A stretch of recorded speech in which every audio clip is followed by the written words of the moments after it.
It was the fall of 1998 when I decided to build a small cabin deep in the woods of northern Maine. I was 28 then, tired of the noise and crowds of Portland where I had spent most of my adult life. I worked in a small print shop, and the days felt long and suffocating. I had always been drawn to the forest, the thick pines, the quiet rivers, the smell of damp earth and moss. So I bought a small patch of land, about 10 acres, far away from any road, near a forgotten logging trail, and planned to build a cabin by myself. I didn't have much experience in construction, but I was determined. I spent months reading manuals and watching videos on building cabins. I saved every penny I could, bought basic tools, a chainsaw, an axe, some nails and timber, and I was ready. The land was beautiful but wild. It was a small clearing surrounded by tall spruce and fir trees, and the ground was soft from the constant rain that fell in Maine's autumn. The land wasn't flat. It sloped gently down toward a narrow stream, and the earth smelled rich and alive. I had marked a spot near the clearing center to build. It was close enough to the stream to get water, but high enough to avoid flooding. I arrived early one October morning with my old pickup, loaded with supplies. The sky was gray and overcast, the air cold and crisp. I felt excited, maybe a bit nervous. This was my chance to escape the city, to live simply and quietly. The first day, I began clearing the spot, cutting small trees and brush. The ground was soft and muddy underfoot. My boots sank into the dirt more than I expected. By afternoon, I had cleared a decent area, maybe 30 by 20 feet. I felt tired but satisfied. The forest was quiet except for birds and the occasional rustle of squirrels. I slept that first night in my truck. The temperature dropped, and I heard the wind whistle through the trees. I felt peaceful. I didn't have a phone or any connection to the outside world. It was just me and the woods. For the next week, I worked every day, chopping wood, setting up a small foundation. I built a simple frame with logs I cut myself. My hands grew calloused and sore, but the progress was steady. The rain started coming more often, soaking through my clothes and making the ground slippery. I learned to move carefully. One night, a week into the work, a cold rain started around midnight. It came down hard, pounding on the leaves and my truck roof. I was inside the truck, trying to stay warm and dry. I could see the water collecting in small pools on the ground. The wind picked up, shaking the branches above. The rain was relentless. I felt a strange mix of comfort and unease. The rain was nature's music, but it also made everything look darker and wilder. The next morning, I stepped out. The rain had stopped, but the sky was still heavy with clouds. The forest smelled fresh and wet. The ground was muddy, and my boots left deep prints. I worked on the walls, nailing planks and beams. It was slow going, but I liked the rhythm. I planned to stay for several weeks, living off the land and slowly building my shelter. I packed only essentials: canned food, a little fresh meat, water, tools, and some blankets. After about 10 days, the rain returned in the late afternoon. I was inside the half-built cabin, trying to cover the wood with tarps. The rain was heavy again, and the wind seemed stronger. The trees bent and groaned under the storm. I heard the river near the stream rise. I felt a sudden chill, more from the wet than the cold air. That night, I slept on the cabin floor under a tarp. The roof wasn't done, so the rain splattered in places. Water seeped through cracks, pooling on the floor. I moved my blankets and supplies away from wet spots. Every time the wind blew hard, the cabin creaked and shifted. Outside, the forest was alive with the sound of rain and wind. It was then that the feeling started. A tension, a sense that I was not alone. Not in a supernatural way, but in the real human way. When you're deep in the woods, far from any road or neighbor, every sound feels amplified. Every crack or snap of a branch is a question. On the third night of the storm, I woke suddenly to a noise outside the cabin. It was faint at first, a low thud, then a dragging sound, like something heavy being pulled through the mud. My heart raced. I was alone. I knew it. I grabbed my flashlight and quietly crawled toward the small window I had cut into the wall. I turned it on and shined it outside. The rain had stopped, but the ground was slick and dark. I saw nothing at first, just the wet clearing and trees. Then, about 50 feet from the cabin, I caught a glimpse of something moving. A figure? I wasn't sure. The shape was hunched, slow, moving carefully between the trees. It wasn't a deer or a bear. The way it moved was deliberate, like it was searching or looking for something. I felt my breath catch. I didn't call out or make noise. I just watched, frozen. The figure stopped, turned slightly, and then disappeared behind a large pine. I waited several minutes, heart pounding, but it never came closer. I don't know why, but I didn't feel panic. More like unease and curiosity. Who could be out here at this time in the middle of nowhere in the rain? There was no road nearby for a car to pass, no trails except old logging ones rarely used. I turned off the flashlight and backed away from the window. I tried to sleep, but every noise made me tense.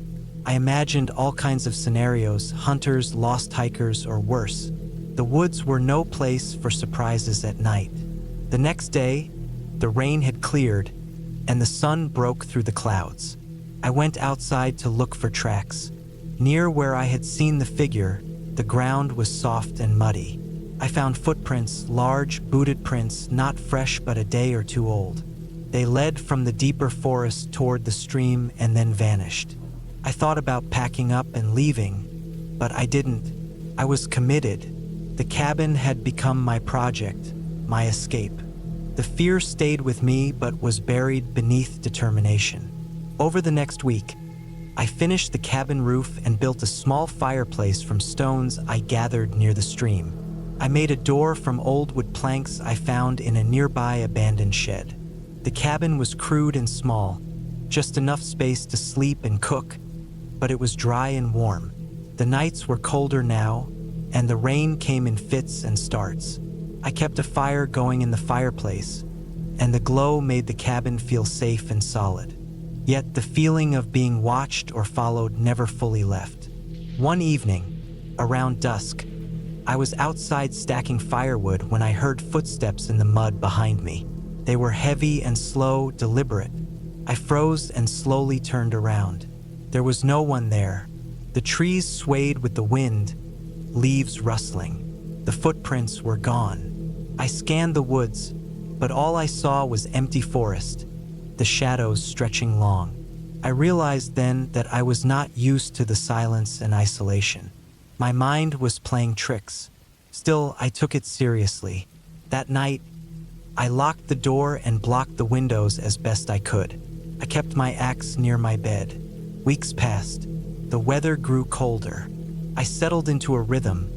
Wake early, work on improvements, gather firewood, fish in the stream. I caught trout and cooked them over the fire. One morning, after a heavy rainstorm, I found something odd. Near the stream, partially covered in mud and leaves, was a small metal box. It looked old, rusty. I opened it carefully. Inside were a few old coins, a folded piece of paper, and a worn leather strap. The paper was brittle and faded. I couldn't make out the writing. I pocketed the box and brought it back to the cabin. It felt like a sign that others had been here before me.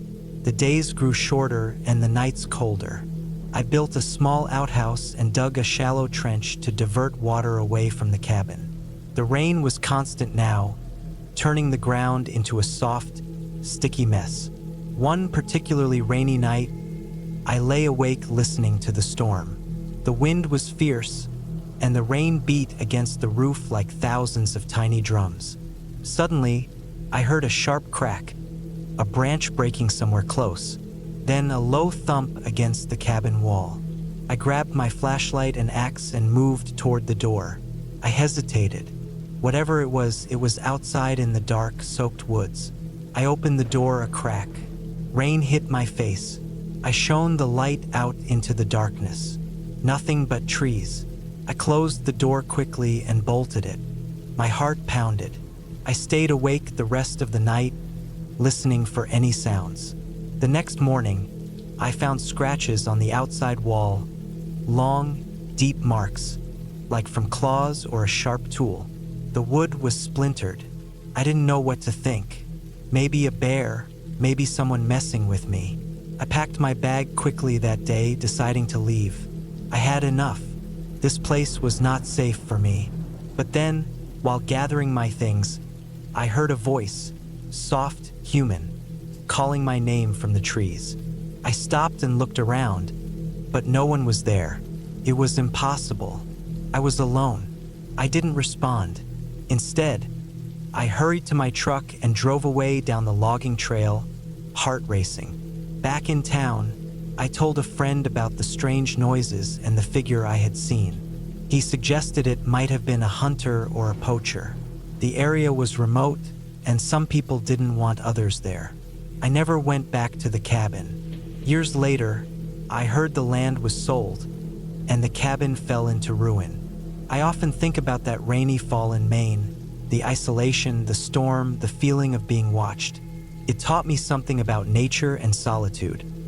Sometimes, the scariest things aren't monsters or ghosts, but the unknown and the very real dangers of being alone in the wild. And the rain was always there, washing everything away, hiding secrets beneath the mud and trees.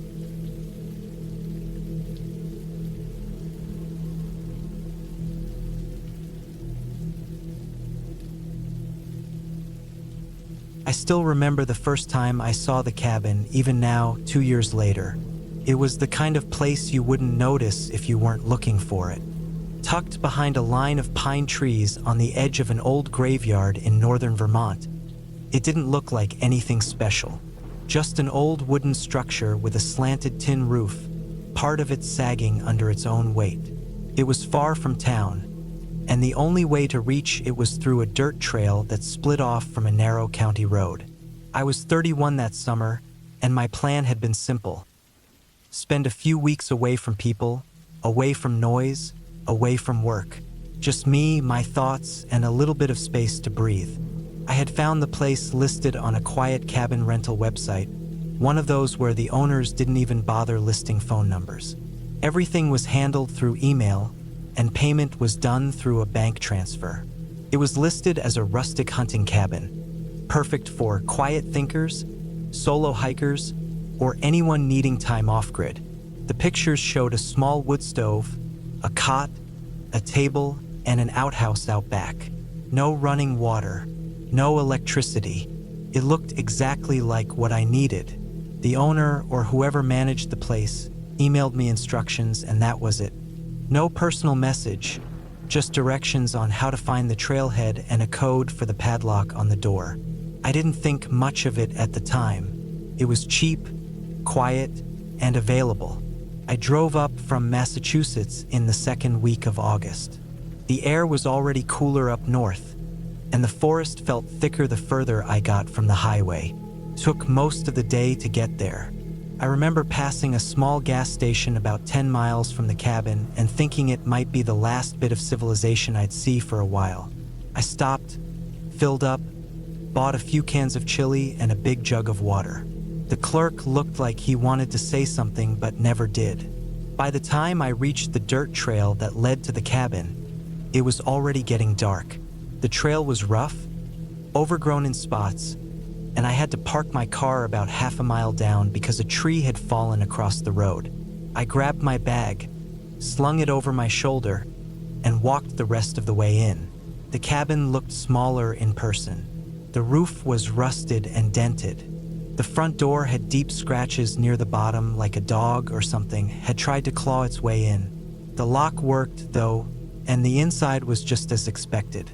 One cot with a thin mattress, a small table and chair, and a little stove in the corner. The woodpile out front was half rotted, but I managed to find enough dry pieces to get a fire going in the stove. It didn't take long before the place warmed up, the metal popping and creaking as it heated. I didn't notice the graveyard at first. I saw it the next morning, after walking a few minutes behind the cabin. There was no fence, just a scattering of old headstones poking up from the tall grass like crooked teeth. Some of them had sunk into the ground, and others were completely covered in moss. A few were broken in half. It didn't look like anyone had been buried there in decades. I felt uneasy about it, but not scared. Cemeteries didn't bother me. The people buried there had been gone a long time. There was no threat. I went back to the cabin and spent most of that day settling in. I unpacked my food, cleaned out a few spiders, and sat outside watching the trees sway in the breeze. It was peaceful, quiet in a way I hadn't felt in a long time. That night, I couldn't sleep well. It wasn't fear, at least not yet. The sounds of the forest were louder than I expected. Things moved out there. Small animals, birds, the occasional crack of a branch. Around midnight, I heard something heavier, like someone walking, but slower, more irregular. It only lasted a few seconds. Then it was quiet again. I told myself it was a deer, maybe a moose. I stayed awake for a while, listening, but nothing else happened. The next few days were slow. I hiked around the woods during the day, cooked over a small propane burner I had brought with me, and wrote in my journal. I didn't bring a phone. No laptop. I wanted the break, and I got it. But each day, I felt a little more aware of the graveyard. It wasn't just behind the cabin, it was close, maybe 100 feet away. And there was something strange about it, something that didn't sit right. The headstones were too random. Some had no names, just initials or numbers. Others were carved in a way that didn't look quite right. Not religious, not decorative, just crude, like someone had scratched them out with a knife. I tried not to think about it too much. On the fourth night, I woke up suddenly. The fire in the stove had gone out. The cabin was dark, and it was freezing. I reached for my flashlight, clicked it on, and sat up. I didn't know what had woken me at first. Then I heard it again. Footsteps. They were slow, dragging. Not in the cabin, but just outside.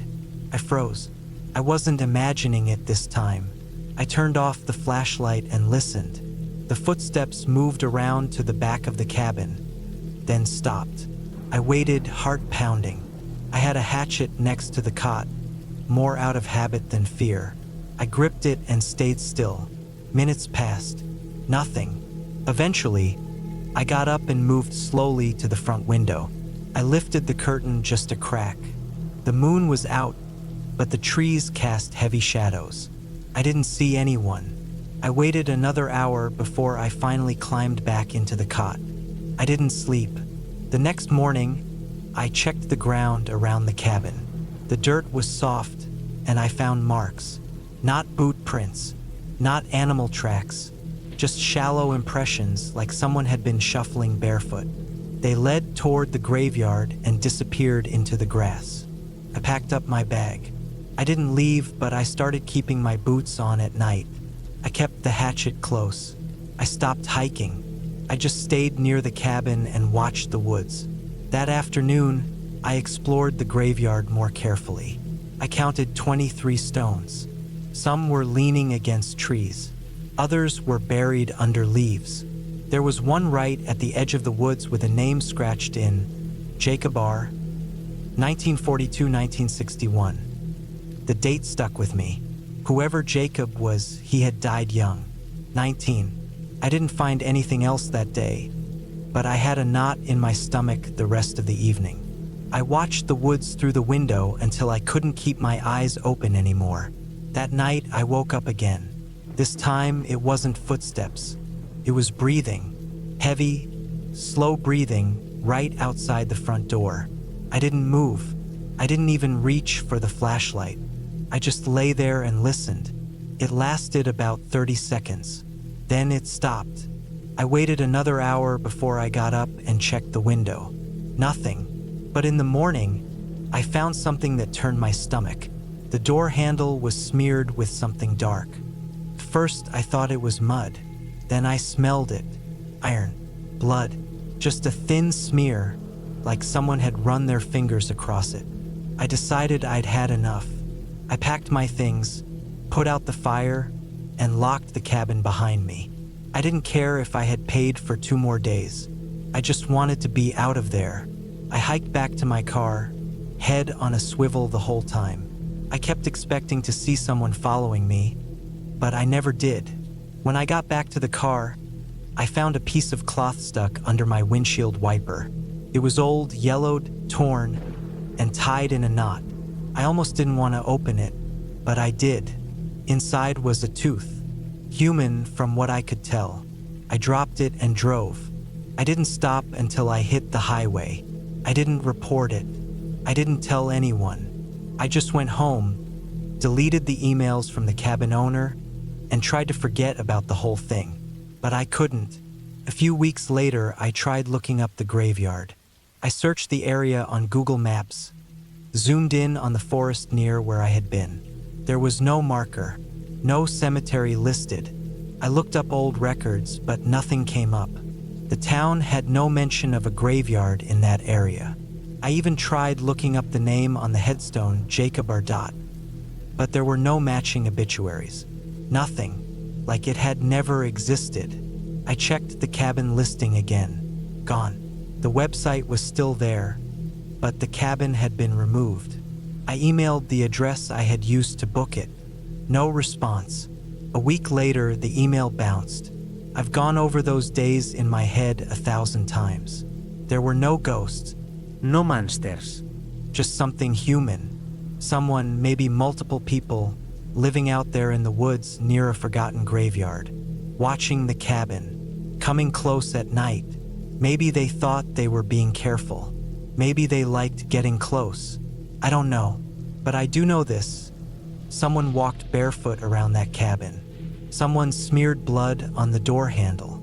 And someone left a human tooth under my wiper. I haven't gone camping since. Haven't been near Vermont either. I still lock every door and window before I sleep. And I still check the yard with a flashlight every single night. Because I don't believe in ghosts, but I believe in people. And some of them are far worse.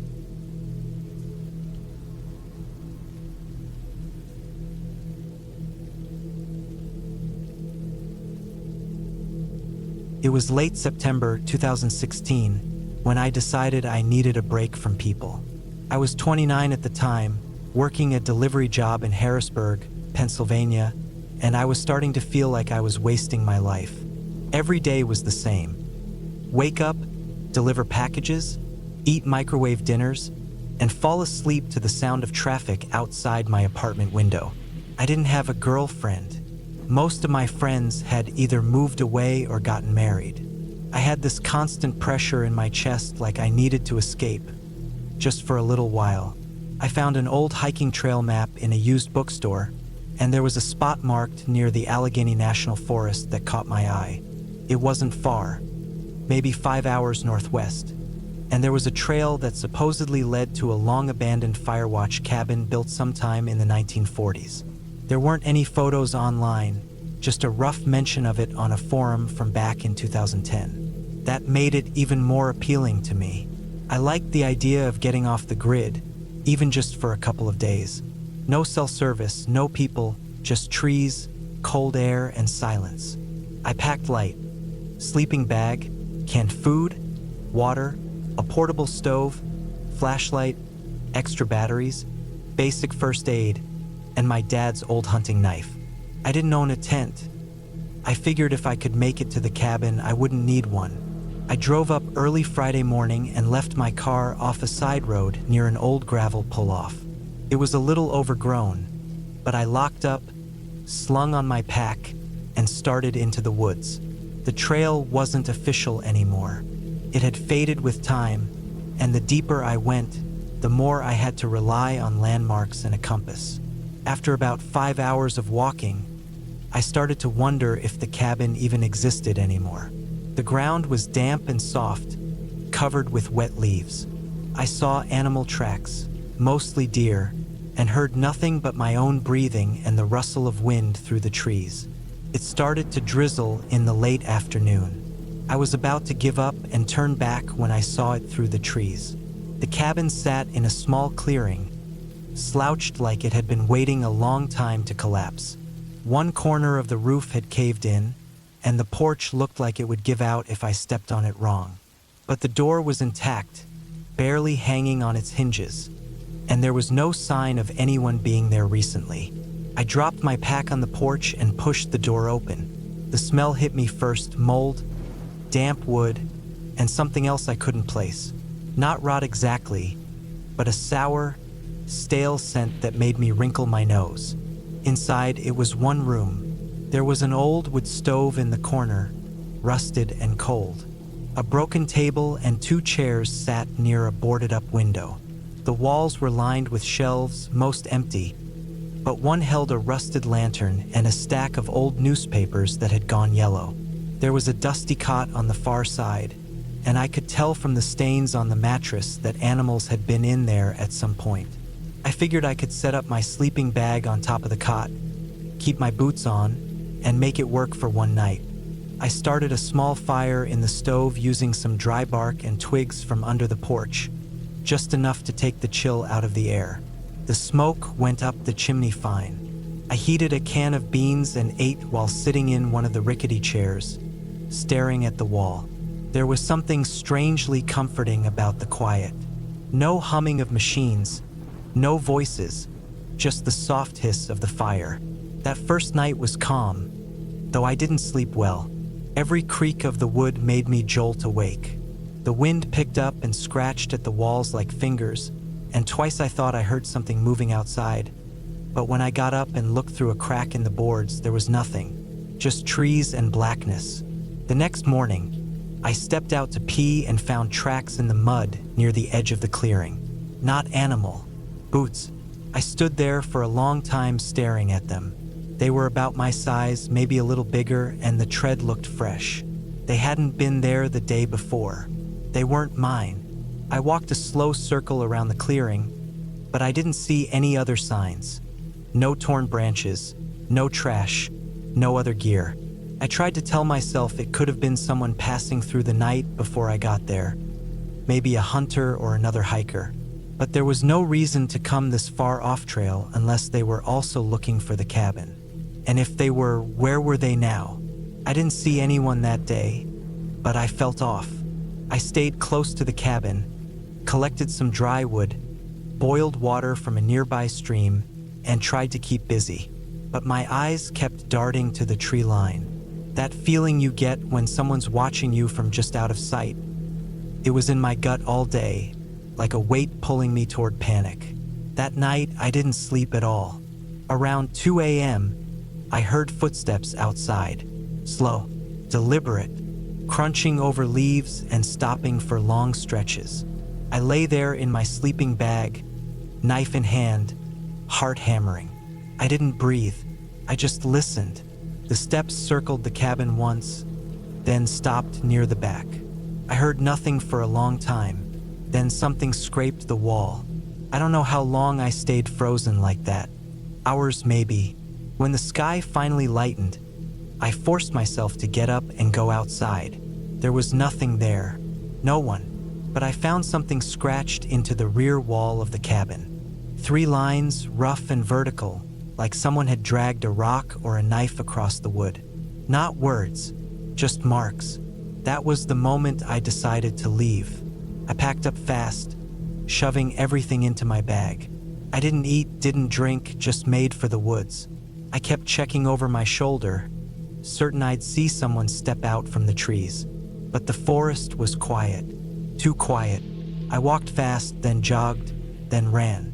I lost the trail more than once, scratched my arms and face pushing through underbrush, tripped over roots. It was like the forest had swallowed the path while I was gone. I started to panic when I realized I didn't recognize anything. I had a compass, but even that didn't feel right. Kept swinging wildly, or maybe I was just too shaken to read it straight. I stopped to catch my breath sometime in the afternoon and saw something hanging from a branch ahead. At first, I thought it was trash, someone's shirt or bag. But when I got closer, I saw it was a dead squirrel, tied by its tail with fishing line, swinging slightly in the breeze. Its body was bloated, flies buzzing around its head. The line had been knotted tightly, cleanly, like someone had taken their time. That wasn't nature. That was a message. I didn't know which way to go anymore, so I kept moving in one direction, hoping I'd hit a road or a stream I recognized. As the sun started to dip, I saw another thing in the trees. A stack of stones, 6 of them, balanced one on top of the other like a totem. It wasn't natural. The edges were sharp, freshly placed. I knocked it over and kept walking. When night fell, I was still lost. I hadn't seen any sign of a trail, road, or people. I decided not to stop. I kept walking through the dark with my flashlight, heart pounding with every noise. An owl, a stick breaking, my own breath. Then I saw another cabin. It was smaller than the first, older, nearly collapsed. The door had fallen in, and part of the roof was gone. I almost passed it, but something about it made me stop. I looked inside. There was a sleeping bag, newer, not mine, and a small pile of canned food, unopened. The air inside was cold and smelled like rust. I stepped back, suddenly terrified that someone might still be using it. I didn't wait. I kept walking. That night, I stumbled onto the trail again, purely by accident. It was barely visible, but I saw the worn path in the leaves and almost cried. I followed it until dawn and reached the gravel pull-off where I'd left my car. It was still there, untouched. I got in, locked the doors, and sat there for a long time before I could even turn the key. When I finally did, I drove straight home without stopping. I didn't tell anyone what happened. I didn't even look at the photos I took on my phone. I deleted them all. For weeks after, I had trouble sleeping. Every night, I'd wake up thinking I heard someone walking outside my window. Every time I left the apartment, I felt like I was being watched. I kept checking behind me in the grocery store, in the parking lot, everywhere. It was like I'd brought something back with me, even though I knew that wasn't possible. Not in the way people talk about ghosts or curses. This was different, human. A month later, I was scrolling through local news when I saw a headline about a missing hunter. Last seen near the Allegheny Forest. They found his truck parked on the side of the road, not far from where I had parked mine. No signs of a struggle, no sign of him, just gone. I didn't go to the police. I didn't want to be involved. But I knew someone else was out there, someone living off the grid, watching that trail, that cabin, waiting for people like me to wander in too deep. I've never been back in the woods since, and I never will.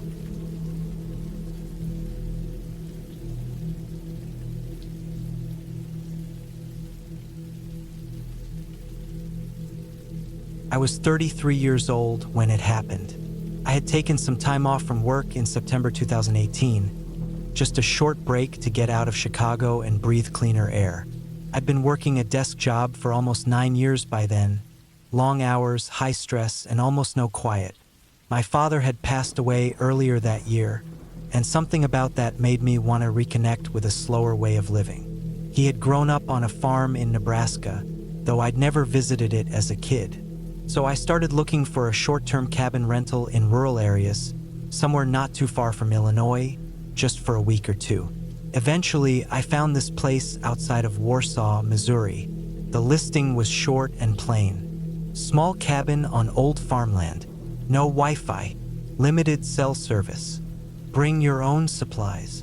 That sounded perfect to me. It was remote, it was cheap, and it had that kind of rough charm you don't find in city rentals. I packed a cooler, a couple of books, a few changes of clothes, and drove down early one Saturday morning. The drive took about 8 hours, and I didn't see another car for the last 50 miles. It was all two-lane roads, rolling fields, and patches of forest. The GPS lost signal halfway down a gravel road, so I had to rely on the owner's handwritten directions from that point. I followed the path along a tree line, past an old wooden fence, and found the cabin tucked behind a narrow hill, just like the note had said. The cabin itself was small, one room with a cot, a wood stove, and a narrow window above a sink. No electricity, no plumbing aside from a hand pump outside, and a composting toilet in a shed 20 yards away. The place had been used by farmhands back in the 1940s, according to the note left on the table. It was sturdy but obviously aged. The wood was worn soft in some places, rough and splintered in others. The smell inside was dry and earthy, like firewood and old dust. Still, it felt safe, felt honest. I liked that. The first 2 days were peaceful. I walked the fields during the day, cooked simple meals over the little stove, read my books, and slept with the window cracked open. The only sounds were bugs, birds, and the occasional rustle of wind through the trees. I had this small folding chair I brought out each morning and would just sit by the fence, looking out over the dry yellow grass, drinking instant coffee and listening to the quiet. It was the kind of silence that made you realize how loud your normal life was. On the third morning, I noticed something strange. I had been walking along the fence line, exploring a little farther than I had before, when I found a gate I hadn't seen earlier. It was old, iron, with a rusted latch that barely held it shut. It didn't match the wooden fencing and looked like it had been dragged there from somewhere else. Beyond it was a small field that dipped slightly in the center. The grass there looked less healthy. It was flatter, grayer, and there were patches where it didn't grow at all. I remember stopping and just staring at it for a while. Something about the way the land dipped, it felt like it was hiding something, like a shallow bowl carved out in the dirt. I didn't go in. I wasn't scared exactly, just unsettled. I didn't know if it was part of the rental property or not. I turned around and walked back to the cabin. That night I couldn't sleep. I kept thinking about that gate, about how it didn't match anything else on the property. Around 2 a.m., I got up and stepped outside to pee. The air was cold, and the sky was pitch black without any city glow. As I stood there, I heard something, faint and dry, like shuffling. Not footsteps, not animal sounds, just a slow brushing noise coming from the direction of that field. I squinted, but it was too dark to see anything. There was no moon, and I hadn't brought my flashlight. I told myself it was wind, or maybe a deer. I finished and went back inside. The next morning, I went back to the gate. The field looked the same, empty, quiet, dead in some places. I opened the gate this time, took effort. The rusted latch cracked as I lifted it. The hinges groaned. The smell hit me first, not strong, but distinct, like wet dirt mixed with something faintly sweet and rotting. I walked maybe 20 feet in. The ground was soft underfoot, too soft, like it had been dug and refilled. I knelt and touched the dirt. It had an odd texture, loose in some places, hard in others, almost as if it had been packed down by something heavy. I didn't want to stay. I turned around and walked straight back to the cabin. That evening, I tried not to think about it. I made dinner, played solitaire with a deck I found in a drawer, and forced myself to ignore the pull in my stomach. That night, it rained. Not heavy, just a steady, tapping drizzle. The sound on the tin roof made it even harder to sleep. Around midnight, I heard the noise again. This time it was louder. The same dry brushing, but mixed with something new. This slow, dragging sound, like something heavy moving through wet grass. I sat up and held my breath. It stopped. Then I heard it again. Closer. I went to the window and peeked through the cracked curtain. At first, I didn't see anything. But as my eyes adjusted, I saw movement near the edge of the trees.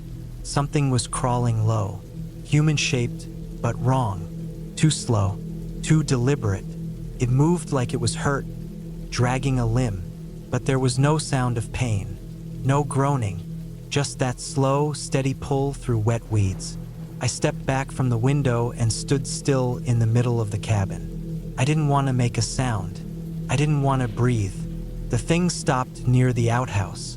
I could barely see it now, just a darker shape in the gray. And then it moved again, this time circling wide around the cabin. I crouched and crawled over to the other window. I waited. It passed in front of the cabin, no more than 30 feet away. It was a man, I think. Thin, clothes torn and wet. I couldn't see his face. He didn't look at the cabin, didn't pause. He just dragged himself slowly past and headed toward the direction of the gate. The next morning, I walked to the outhouse and saw the path. The grass was pressed down in a wide line, leading from the trees to the far field. I followed it with my eyes. It went through the gate, into that dead patch. I decided I'd leave early. The rental was for 5 more days, but I didn't care. Something wasn't right. I packed most of my things and loaded them into the car. The last thing I had to get was my camera bag, which I had left near the edge of the property while taking pictures the day before. It was just past the gate, about 30 feet into that field. I walked back to the gate, heart pounding. The field looked darker now, like the grass had died more overnight. I opened the gate slowly, trying not to look around too much. I just wanted the bag. I found it, zipped it up, and turned around to leave. That's when I saw the hole. A wide section of the dirt had collapsed inward, like a sinkhole. The edges were sharp and fresh.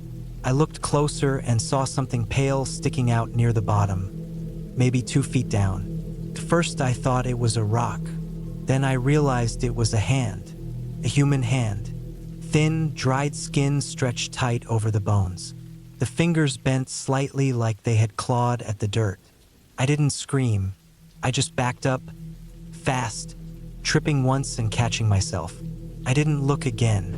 I ran to the gate, slammed it shut, and sprinted back to the cabin. I grabbed the keys, the rest of my stuff, and left without cleaning up.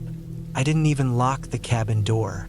I drove as fast as I could down that gravel road, tires sliding in the wet dirt. I didn't stop until I hit the main highway. I didn't call the police. I don't know why. Maybe I didn't want to get involved. Maybe I didn't think they'd believe me. Maybe I didn't want to explain why I was out in the middle of nowhere, staying on a stranger's property. I kept telling myself it was just an old burial site.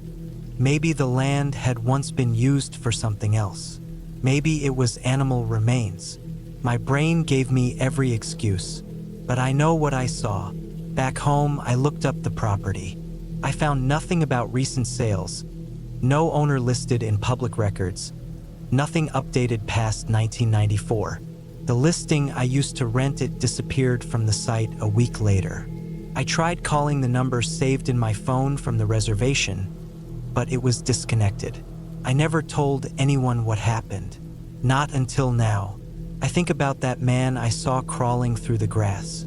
I think about how he didn't look at me, how he moved like he knew where he was going, like he belonged to that place.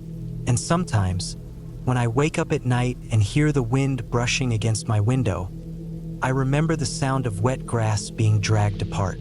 And I wonder how many more holes are out there, just waiting for the ground to give. I haven't gone back. I won't go back. And if you ever find a field behind an old iron gate where the grass doesn't grow right, turn around.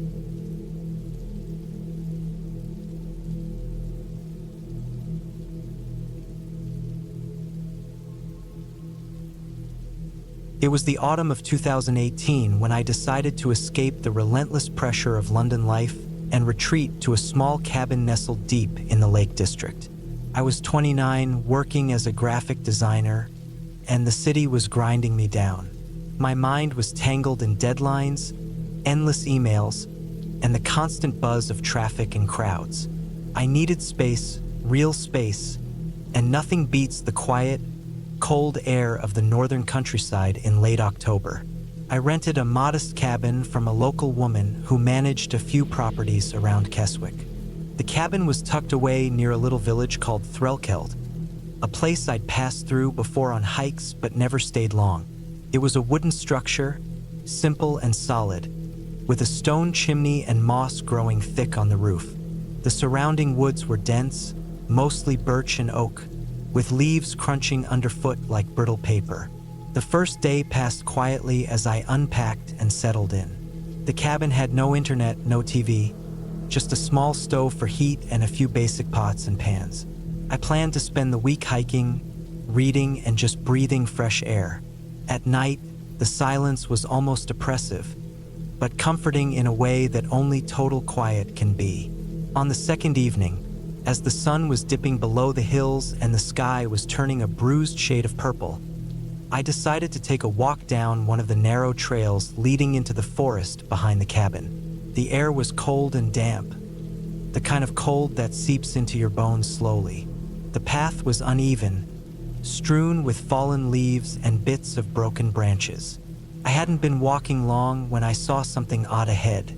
Between the trees, there was a faint light. It looked like a small lantern or candle flame flickering through the branches. Curious, I moved cautiously toward it, stepping carefully so as not to snap twigs or make too much noise. The forest felt thicker here, the trees growing closer together, their branches tangling overhead. As I drew nearer, I could see a small clearing, and there, standing near the edge, was a woman. She was tall and thin, wrapped in a heavy woolen shawl that looked old and worn. Her hair was long and dark, falling loose over her shoulders, and in the dim light, it seemed tangled and messy. Her face was pale and sharp, with deep-set eyes that caught the light in a strange, unsettling way. She wasn't doing anything, just standing still, staring straight ahead as if she was waiting for something or someone. For a moment, I thought I'd imagined her.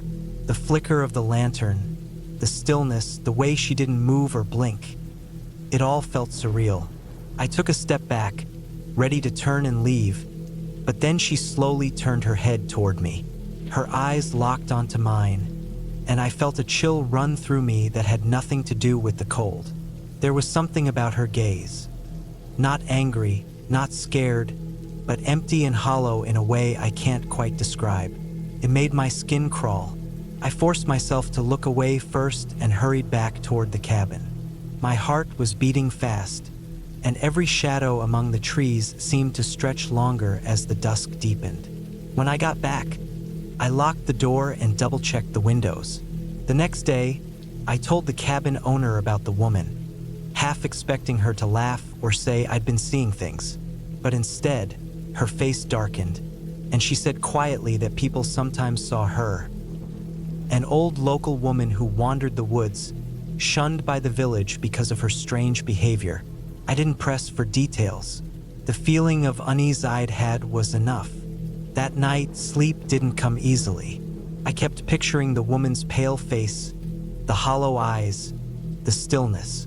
I thought about what she might have been doing in the woods all alone, so late in the cold.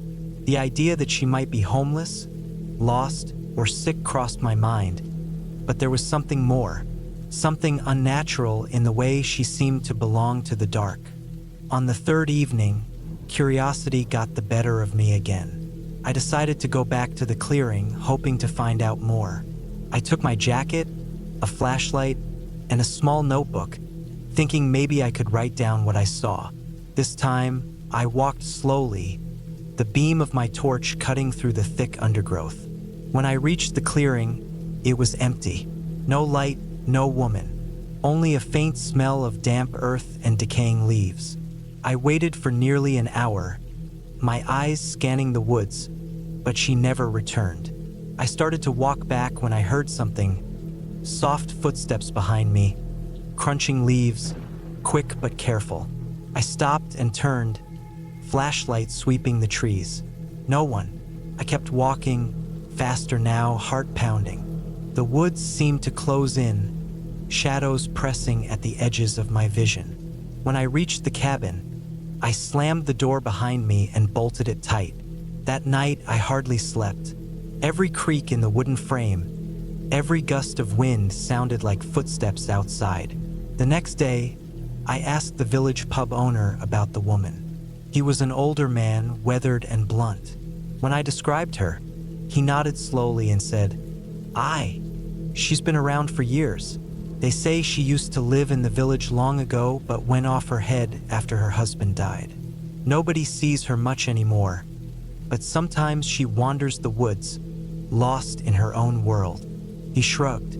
"She's harmless, mostly. Just sad, and maybe a bit scary for those who don't know." I wanted to believe that, but my unease stayed. On the fourth day, while making breakfast, I heard a faint knocking at the cabin door. I wasn't expecting anyone, and when I looked through the window, no one was there. The knocking came again, soft, irregular. My pulse quickened, and I grabbed a heavy kitchen knife for protection. I opened the door a crack, peering outside. No one, only the rustling of leaves and a cold wind. But then I saw it, a small, crumpled piece of paper lying on the doorstep. I picked it up, hands trembling. It was old and damp, edges torn. Written on it was a single word: leave. That was enough for me. I packed my things that morning, deciding I wouldn't stay another night. I couldn't explain the woman, the strange knocking, or the note. All I knew was that something about that place unsettled me deeply, and no amount of fresh air or quiet was going to fix it.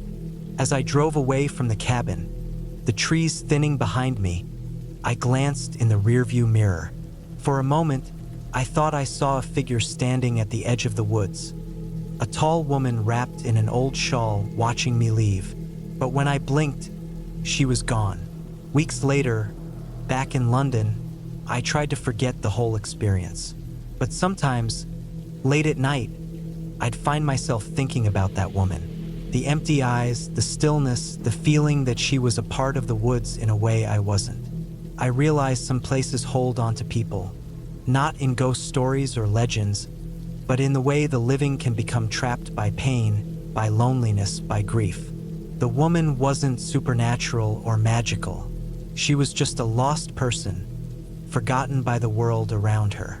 And sometimes, when people vanish into those silent places, they don't come back. I never returned to that cabin, and I never went hiking in that part of the Lake District again. But the memory stayed with me, a quiet warning that sometimes the scariest things aren't monsters or spirits, but real people struggling in the shadows. And some encounters, no matter how brief, change you in ways you don't expect.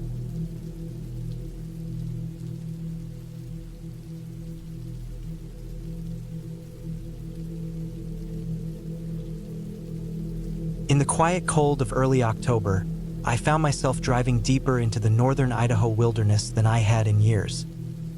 ***, my name is Ben, I'm 32, and this trip was supposed to be a simple hunting getaway. A chance to step away from the constant hum of the city and the pressure of work. Just me, a small cabin, and miles of thick forest. The air had that sharp bite that told you winter was coming soon. But for now, the trees still held onto their colors. Red, gold, and brown swirling in the early morning light. I planned the trip for weeks. My gear was packed carefully in the back of my old truck. Rifle, ammunition, camping supplies, and enough food and water to last the weekend. I didn't want to rely on anything beyond what I carried. No distractions, no one to bother me.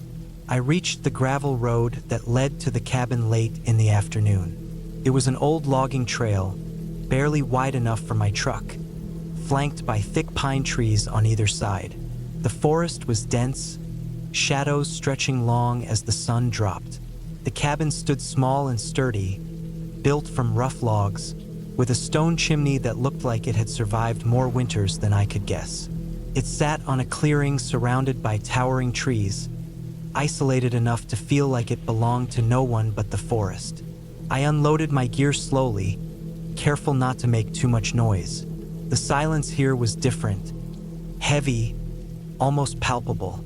No distant cars, no planes overhead. Just the occasional rustle of leaves, the call of a crow, and the faint crack of branches underfoot. Inside, the cabin was simple but cozy. A wood stove sat in the corner, some old furniture, and shelves with dusty books and canned goods. I dropped my pack by the door, lit a fire, and settled in to unload my rifle and check my gear. The cabin smelled of wood smoke and earth, a smell I knew well from my childhood hunting trips with my father. As the fire grew, I looked out the window at the forest. The last light faded quickly, replaced by a creeping dusk that swallowed the clearing in shadows. I had planned to scout the nearby trails before dark, but now I wasn't so sure. The woods felt different, thicker somehow. The way the trees swayed made it seem like the forest was breathing, watching. I forced myself to shake the feeling off and went out with my flashlight. The beam cut through the dark, illuminating patches of moss, fallen leaves, and the rough bark of ancient trees.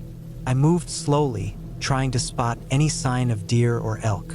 The air was crisp and smelled of damp earth and pine needles. Nothing moved except the occasional squirrel or bird settling in for the night. I followed a faint trail that led downhill toward a small creek I remembered from a map. The sound of running water was faint but steady. I stood still for a moment, listening, the beam of my flashlight scanning the bank. That's when I noticed the footprints. At first, I thought they were from a deer, but these were too large, too deep, and they ran parallel to the creek instead of crossing it. The prints looked fresh, pressed clearly into the soft mud. I crouched down and inspected them carefully, noting the shape and size. They weren't human, too big, too irregular. Maybe a bear? That thought set my heart racing. Bears were common here, and while I had the means to defend myself, I wasn't eager for a confrontation. I stood, shined my flashlight along the creek edge, trying to catch a glimpse of the animal. Nothing. I decided to head back, quickening my pace. The woods were darker now, shadows thicker, and the usual sounds of night creatures quieter than I expected. The wind picked up, rustling the leaves and carrying a chill that sank into my bones. Back at the cabin, I bolted the door and double-checked the windows. I stacked more wood on the fire and sat close, trying to calm my nerves. Sleep didn't come easy. Every sound outside the cabin, branches snapping, leaves crunching, felt amplified. My mind jumped between rational explanations and fears. Was it just a bear or something else? Morning brought no comfort. The sun filtered weakly through the cloudy sky. I packed my gear slowly, determined to explore further and maybe find some deer tracks or fresh signs. The forest still looked beautiful but silent in a way that made me uneasy. As I walked down the trail, I noticed more signs. Broken branches at odd heights, disturbed ground, and those strange large footprints. They didn't match any animal I knew. The deeper I went, the more obvious it became that something had been watching, moving close to the cabin and trails. That afternoon, as I set a couple of makeshift snares and checked a game camera I'd placed near a small clearing, I heard a noise, quiet at first, then louder, like a slow, heavy footfall behind me. I froze, my heart pounding. I didn't dare turn around. The sound stopped. I waited for what felt like forever, but only the wind moved through the trees. I shook my head, telling myself it was just a deer or a branch falling. But when I checked the camera later, the photos showed something unsettling. A tall figure, blurred but distinctly human-shaped, lurking near the clearing, always just out of clear view. I didn't know what to make of it. There was no road nearby, no other hunters scheduled to be in the area, and I hadn't seen any signs of other people. That night, I made sure to keep the fire burning bright and the rifle close. I heard the noises again. Footsteps circling the cabin, branches breaking, low sounds like breathing or something heavier moving through the brush. Sleep was impossible. By the third day, I was tense and jumpy, constantly scanning the woods. I tried to leave the cabin, but every time I reached the truck, I felt like I was being watched, or worse, stalked. The woods didn't feel random anymore. The prints, the noises, the blurry figure on the camera, they all pointed to someone or something else out there. The fear wasn't of animals now. It was of a person. The thought chilled me more than the cold ever could. I stayed inside the cabin, barricading doors and windows as best I could. I found an old hunting knife in the kitchen drawer and kept it on me at all times, along with the rifle. In the early morning hours of the last night, I heard a definite knock at the cabin door. Not a tap or a scratch, 3 sharp, deliberate knocks. My blood ran cold. I didn't move for a long moment, then slowly peered through the cracked window. Nothing. No sign of anyone. I opened the door a crack, holding the rifle ready. No one. Just footprints leading away from the cabin into the woods. I knew then that whoever had been out there wasn't just passing through. They were watching, waiting. At dawn, I made a quick decision. I couldn't stay another night. I packed my gear fast, keeping the rifle close, and got into the truck. The drive out was tense. Every shadow between the trees looked like someone hiding. Every rustle in the woods made me check the rearview mirror. I kept the windows rolled up and locked the doors. When I finally hit the paved road and saw other cars and people, relief hit me hard. I never went back to that cabin. The forest was beautiful, but I'd learned that even in the wild, you're never truly alone. And sometimes, the scariest thing out there isn't an animal or the dark. It's another person, watching from the shadows, waiting for their chance.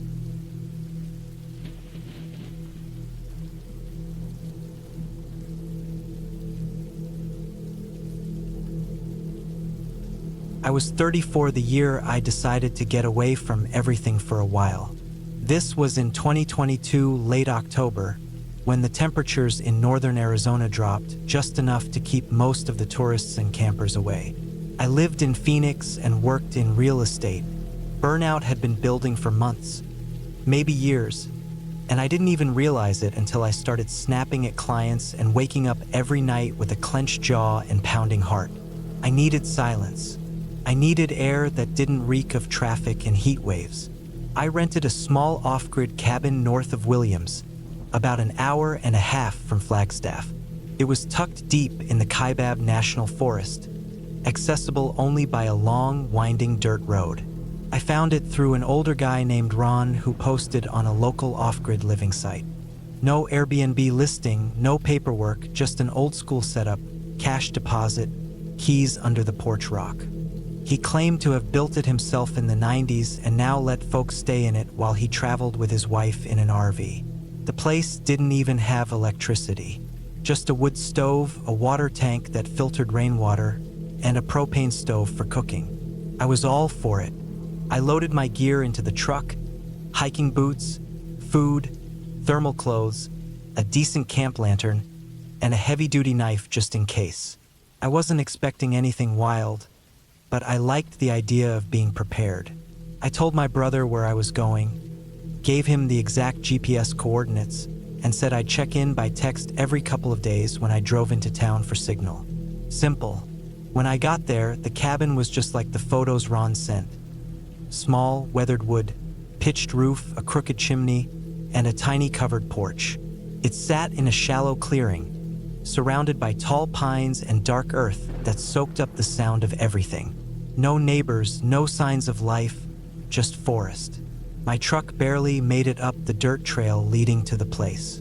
I parked behind the cabin and just stood there for a minute, letting the silence hit me. No hum of electricity, no cars, just wind and the occasional rustle in the trees. The first couple of days were uneventful. I chopped some wood for the stove, made simple meals, hiked a few short trails nearby.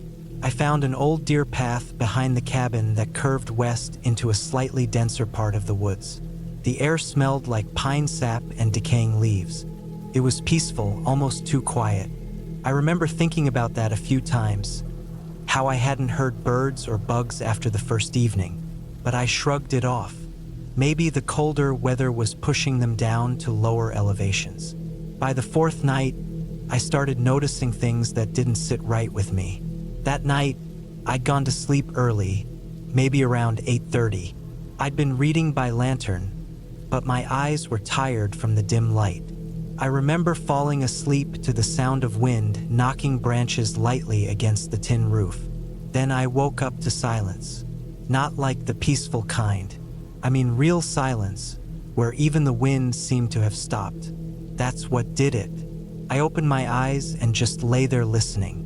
No wind, no creaks from the cabin, no animals moving outside, nothing, just a solid wall of stillness. I sat up and reached for my flashlight, scanning the dark cabin interior. Everything looked the same, but something about the air felt different, heavier, like the kind of pressure before a storm, but it was perfectly dry and still outside. I got up and walked to the tiny window above the wood stove and looked out. That's when I saw it. Something was standing just at the edge of the tree line, maybe 40 feet out. It wasn't moving. It looked tall, maybe 6 feet, maybe more. Hard to say. The moonlight wasn't strong enough to make out a shape, just a silhouette. I squinted, trying to decide if I was looking at a tree or a person. But trees don't stand that straight. Or wide. I watched it for a while, not blinking, and it didn't move. Not even once. No sua, no breathing motion. Just still. I backed away from the window and returned to bed without turning off the flashlight. I didn't sleep much that night. Every time I closed my eyes, I pictured that figure, unmoving, like a cutout pinned to the forest. By morning, it was gone. I stepped outside as the sun came up and walked to the spot I thought I saw it. Nothing. No footprints, no sign of anyone or anything. I told myself it was just a tree or a shadow. My eyes were tired, and my mind probably filled in the blanks with some weird shape. That afternoon, I hiked a little farther down the deer trail just to clear my head. The woods were colder, quieter than before. Still no birds. No squirrels. I did find a pile of animal bones, though. Maybe a deer or something bigger. Clean picked, scattered in a way that didn't look like natural decay. It made me uneasy, so I turned back. That night, I made sure to secure the cabin door better. The old latch was loose, so I jammed a piece of firewood under the handle as a brace. I kept my flashlight and knife beside my sleeping bag. I wasn't scared exactly, just on edge.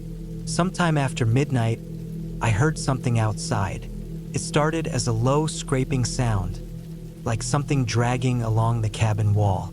Then came slow, deliberate footsteps, crunching leaves, one at a time, circling the cabin. My heart was hammering. I didn't move. I just lay there, breathing shallow, ears straining. The footsteps stopped at the back of the cabin, near the water tank. Then I heard a voice. But it wasn't a voice in the normal sense. It was like someone trying to sound like a human, but not quite pulling it off. It said something like hello or maybe help, but drawn out, warped, like a tape slowed down too much. It was low and too deep. Wrong. I gripped the knife and waited. After what felt like forever, the sound stopped. I didn't sleep again that night. At first light, I ran a full circle around the cabin. No tracks. No signs of anything, but when I checked the side where the voice came from, I saw something scratched into the wood. 3 vertical marks, deep, not from a branch or tool.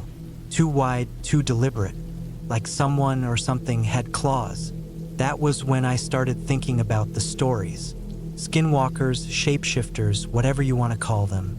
I'd heard them growing up, mostly in campfire circles or late-night shows. But I never gave them real thought. I wasn't superstitious. Still, there was something wrong out here. I could feel it in my gut. On the 6th day, things got worse. I went out just before sunset to collect some firewood and spotted a shape crouched between 2 trees about 20 yards off. I froze. It looked like a coyote at first, thin, mangy, alert, but then it stood up, fully, on 2 legs. It was fast. Gone into the woods in less than a second. I couldn't even process it fully. My brain kept telling me it was just an animal, but animals don't move like that. I locked myself in the cabin that night, this time bracing the door and pushing the dresser in front of it. I sat in the corner with my flashlight and knife and waited. I didn't even try to sleep. Around 2 a.m., I heard something on the roof. Slow, deliberate steps would creaked above me, then scratching. Not at the door this time, on the roof. Eventually, it stopped. The next morning, I packed. I didn't care if I was being paranoid or crazy. I was done. I loaded everything into the truck, started it, and began driving out. That's when I saw the figure again, this time in daylight, on the side of the dirt road about 300 feet out. It stood between two pines, long arms, no visible face. I drove past it without stopping. I didn't even look back. I reached town just before noon and found a small cafe with Wi-Fi. I sat there for an hour, just staring into my coffee. I texted my brother, told him I was cutting the trip short, and would explain later. I didn't go into detail. Back home, I kept thinking about it. I checked the cabin listing, it was gone. I tried to call Ron, but the number didn't work anymore. No one on the off-grid site remembered his posts.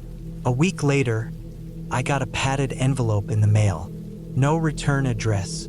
Inside was a Polaroid photo of the cabin, my truck parked behind it, and a figure in the woods, just barely visible, standing behind the trees. I burned it in the kitchen sink. I haven't been back to the woods since. I never told anyone the full story until now. I don't believe in monsters. I don't think what I saw was a skinwalker or some cursed spirit, but I know I wasn't alone out there. Someone or something was watching me, following me, and it wanted me to see it. I think that was the worst part. Not knowing what it was, but knowing it wanted me to know it was there. I've changed since then. I don't hike alone. I don't sleep in cabins or go off-grid or trust quiet places the same way. I lock my doors. I check my windows. And when I dream, it's always the same. The forest, the cabin, and something just out of sight, standing still, waiting.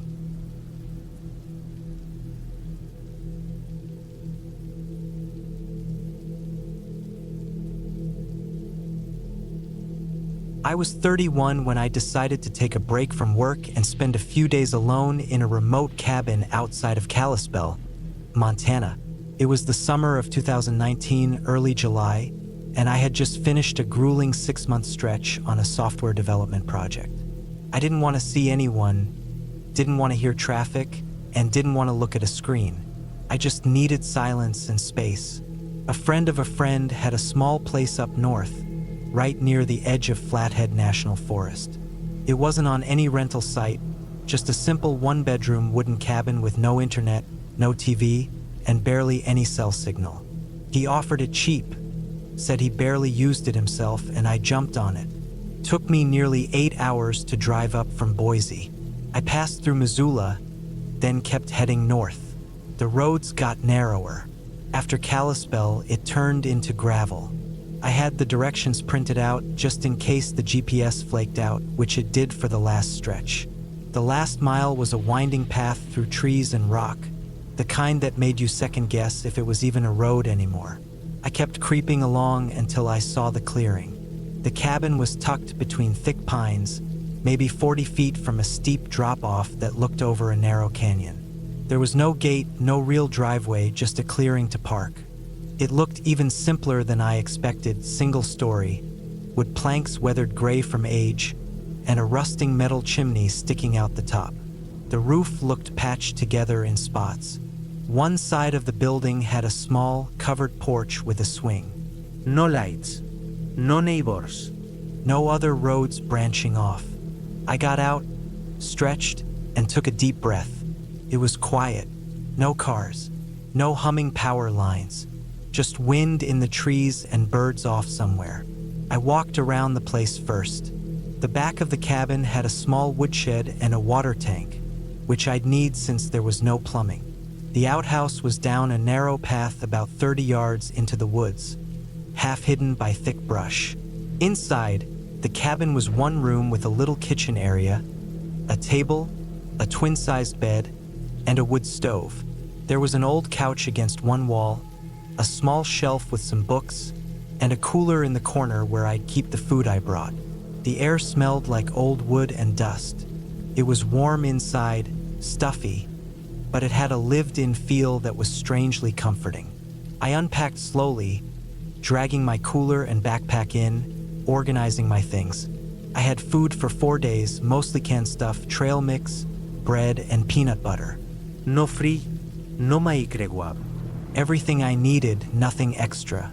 The first night passed without anything worth noting. I made a fire in the stove just to try it out, even though the weather was mild.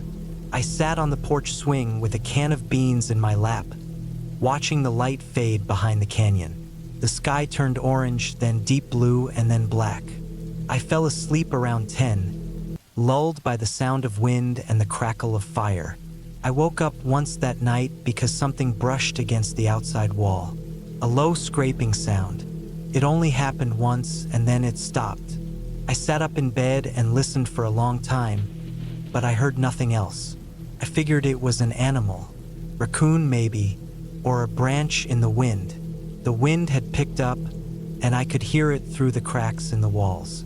The second day I went for a long walk. I followed a narrow trail that curved along the edge of the canyon. It was steep in some spots, and I had to be careful not to slip. The trees were so thick that I felt like I was walking through a tunnel. I didn't see any other people. Not one sign of anyone else out there. No footprints, no wrappers, no fire pits. Just trees and rocks and the occasional animal print. I sat for a while on a boulder that overlooked the ravine, snacking on dried fruit. Below me, I could see the tops of trees and the glint of a stream running between the rocks. It was peaceful, quiet in a way that made me feel smaller, like the world was too big to care about me. I stayed there for maybe an hour before heading back. That afternoon, I read one of the books I found on the shelf, some old paperback survival guide from the 90s. It was dry but full of practical tips about hiking, bear safety, and building shelters. I had no plans to test any of it, but it was something to read. That night, I went to sleep early again, but I woke up around 3. This time it wasn't a noise that woke me, it was a feeling, like something was off. The air inside the cabin felt colder than before. I got up and pulled on my boots. I stepped outside with a flashlight. The night was absolutely still. Too still. No wind. No bugs. Just silence. I walked around the cabin slowly, shining the light in every direction. I didn't see anything at first, but near the edge of the trees, just beyond where the outhouse path began, I saw something out of place. Something too straight, too vertical. It was a wooden stake, thin, carved roughly, stuck in the dirt at an angle pointing toward the cabin. I hadn't seen it before. I walked over slowly, my breath catching in my chest. It was stuck firm, like someone had driven it in with force. I looked around, shining the light into the trees, but everything looked the same. Just branches, needles, underbrush. I pulled the stake out. It had a bit of red cloth tied around it near the top. Just a torn strip, maybe from a shirt. It didn't feel old. The wood was fresh. I brought it inside with me and locked the door. I sat in the chair by the stove and waited for morning. I didn't sleep. I kept thinking about how far out I was, how no one knew exactly where I was except for the guy I rented from and 1 or 2 friends. There was no reception to call anyone. I kept the stake next to the bed that night. The next day, I searched the area near the trees. I was looking for tracks, signs, anything, but the ground was dry and covered in needles, hard to read. I thought about packing up and leaving, but I didn't. I told myself maybe it was a marker, a boundary thing. Maybe hunters used it, but it didn't sit right. The cloth bothered me. It looked intentional. Around noon, I walked back along the trail I had taken the day before. I kept looking over my shoulder. I didn't see anyone.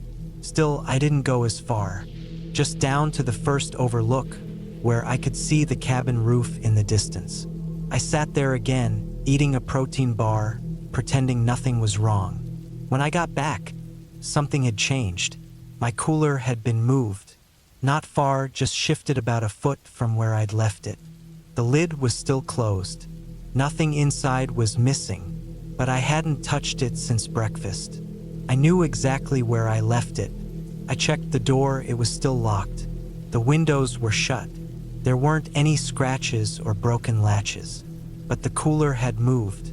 I stood in the center of the room and turned in a slow circle, just looking at everything. Nothing else seemed touched, but I couldn't shake the feeling that someone had been inside. That night, I didn't sleep in the bed. I pulled the mattress onto the floor, dragged the couch in front of the door, and slept with the flashlight and a heavy iron fire poker next to me. I didn't sleep much. Around 2 a.m., I heard something again. Not a scrape this time, more like footsteps, soft, from outside, crunching in the dirt.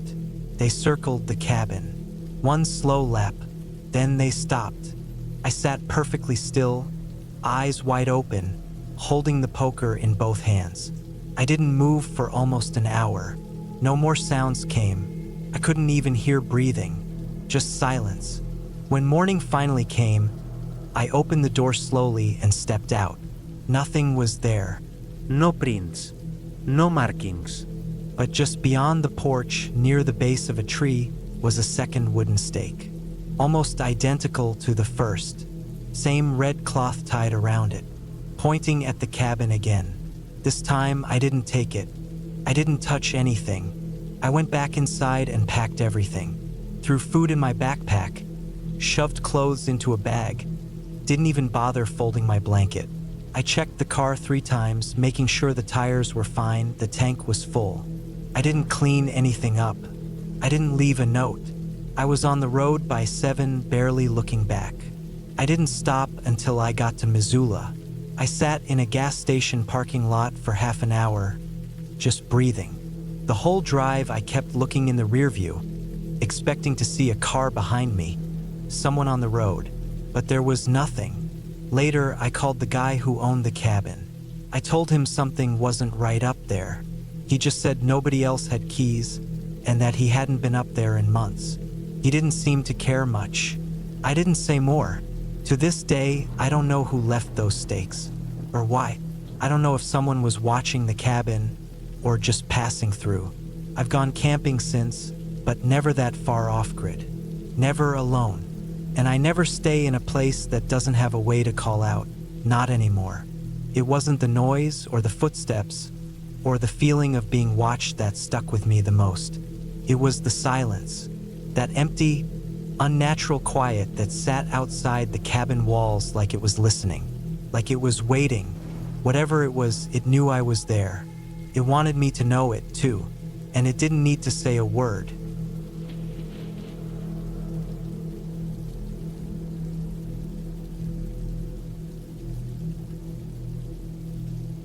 I'm Alex Morgan, a park ranger at Silver Pine Ridge National Park in Northern Oregon. It was late autumn of 1997, and I was 27 years old. I'd been working here for about 3 years, spending most of my time patrolling the trails, checking for fire hazards, and helping visitors. The park was huge, rugged, and mostly quiet in the off-season, with only a few cabins scattered in remote spots for rangers like me to stay overnight. One of those cabins was mine, a small, weathered wooden structure about a mile off the nearest dirt road, nestled deep in the thick forest. That fall was colder than usual. The wind howled through the tall Douglas firs, and the first snow had already fallen, dusting the ground in thin white. The days were shorter, the sky often gray. My usual patrols felt lonelier than before. The forest was quieter, almost as if it was holding its breath, waiting for winter to come. One Friday afternoon, my supervisor called me and asked if I could stay at the cabin overnight to keep an eye on a section of the park that had seen recent signs of illegal hunting. There had been some suspicious noises reported by hikers, and a few traps found, which was against the rules. I agreed and packed my gear: a shotgun, radio, flashlight, some food, and a first aid kit. I drove out to the park entrance in my old truck, then switched to my ATV to reach the cabin, which was only accessible by trail. The trip was about 20 minutes over rough dirt paths, the trees closing in on each side. By the time I reached the cabin, the sun was low, casting long shadows. The cabin was small, maybe 12 by 14 feet, with a tin roof, a single window facing east, and a chimney that puffed a thin line of smoke from the wood stove inside. It smelled of pine and old wood. I unlocked the door, stepped inside, and set my things down. The cabin was sparse but functional. A small wooden table, a cot with a thin mattress, a metal stove for heating, a stack of firewood, and some shelves with maps and ranger manuals. The radio on the table was old but reliable. I turned it on to check for any updates but only heard static. No one else was nearby. I started a fire in the stove, the flames crackling and warming the room slowly. Outside, the wind picked up, rattling the window panes. I ate some cold beans from a can and sipped water from my bottle. The forest outside was dark now, the trees casting twisted shadows in the moonlight. I double-checked my shotgun, loaded it carefully, and set it next to the cot, just in case. Around 9 p.m., I decided to go outside for a quick walk. I grabbed my flashlight and stepped into the cold night air. The moon was bright but half hidden by fast-moving clouds. The forest was silent except for the occasional rustling of leaves and the distant hoot of an owl. The wind whispered through the branches, sounding like a low sigh. I walked down the narrow trail that led past the cabin, shining the beam of my flashlight into the darkness. I scanned for any signs of movement, broken branches, or footprints. The ground was damp, and my boots made soft crunches against fallen pine needles. After about 10 minutes, I returned to the cabin, feeling a little on edge but mostly calm. Illegal hunters didn't usually come in this far during late fall. Too cold, too risky. Back inside, I closed the door and locked it. The cabin felt small but safe. I settled on the cot with my shotgun across my lap and waited for sleep. But sleep didn't come easy. The wind seemed louder now, tapping against the roof in uneven rhythms. At one point, I heard a faint sound, like snapping twigs, far off on the trail. I sat up, flashlight in hand, eyes sharp. The sound stopped. Maybe a deer, I told myself. The park had plenty of wildlife. Around midnight, I heard something else. Footsteps, slow and deliberate, coming down the trail toward the cabin. Not the soft steps of an animal, but heavy and careful human footsteps. My heart beat faster. I grabbed the shotgun, stood silently, and waited. The footsteps paused about 20 feet from the cabin, then moved again, closer. I flipped off the flashlight and crouched near the window. I could just make out a dark figure in the woods standing still. My mind raced. Could it be one of the illegal hunters? Or maybe someone lost? The park had campers and hikers, but no one should be out this late and this far from the road. I reached for the radio, trying to call for backup, but the signal was dead. No signal this far into the forest. I tried again and again, but nothing. My breathing was loud in the silent cabin. The figure didn't move for what felt like minutes, then turned and disappeared into the trees. I stayed alert the rest of the night. I didn't sleep, only napped in short bursts with the shotgun close. At dawn, I went outside to look for footprints or any sign of the visitor. I found deep boot prints in the soft earth leading away from the cabin, heading further into the forest, toward the old ranger lookout tower about 2 miles away. I packed my things, grabbed extra supplies, and set out on foot to the tower to check if someone was there. The trail was rough and covered in leaves and broken branches. I followed the footprints carefully, watching and listening. The forest was eerily quiet, No birds, no rustling animals. As I walked, I thought about the risks. If it was a hunter, they could be armed and dangerous. I kept my shotgun ready but tried to stay calm. After about an hour, I reached the lookout tower, a tall wooden structure perched on a ridge overlooking the park. It was locked and empty, no sign of anyone. I checked the surrounding area. No campfire, no equipment, no tracks other than the ones I had followed. Confused and uneasy, I radioed the ranger station from the tower's emergency phone. Finally, I got a signal. I reported what I'd found. Footprints near my cabin, a figure at night, and no sign of the person at the lookout. The dispatcher promised to send another ranger and a deputy to check the area.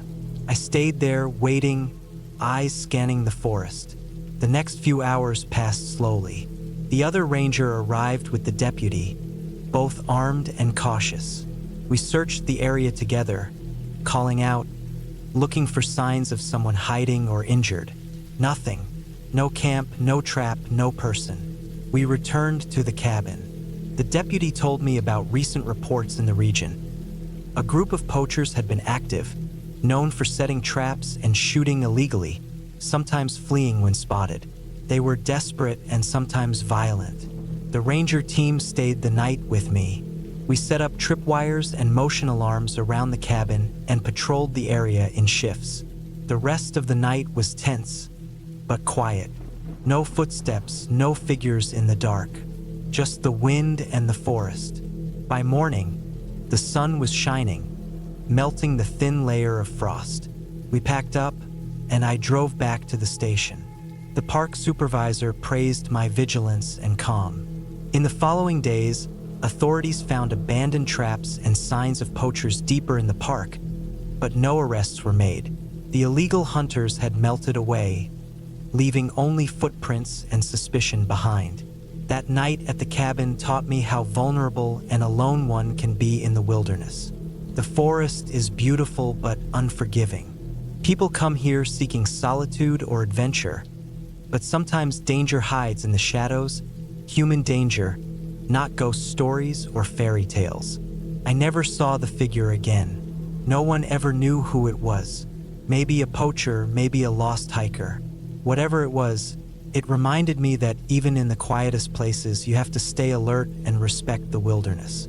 I kept working as a park ranger for years after that, but I never forgot the cold night at Silver Pine Ridge, the silence broken by footsteps in the dark, and the weight of a loaded shotgun in my hands, waiting for something unseen.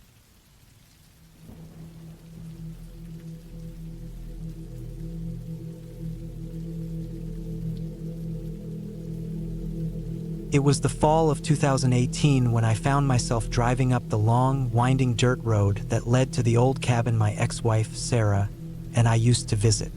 I hadn't been back here since everything fell apart.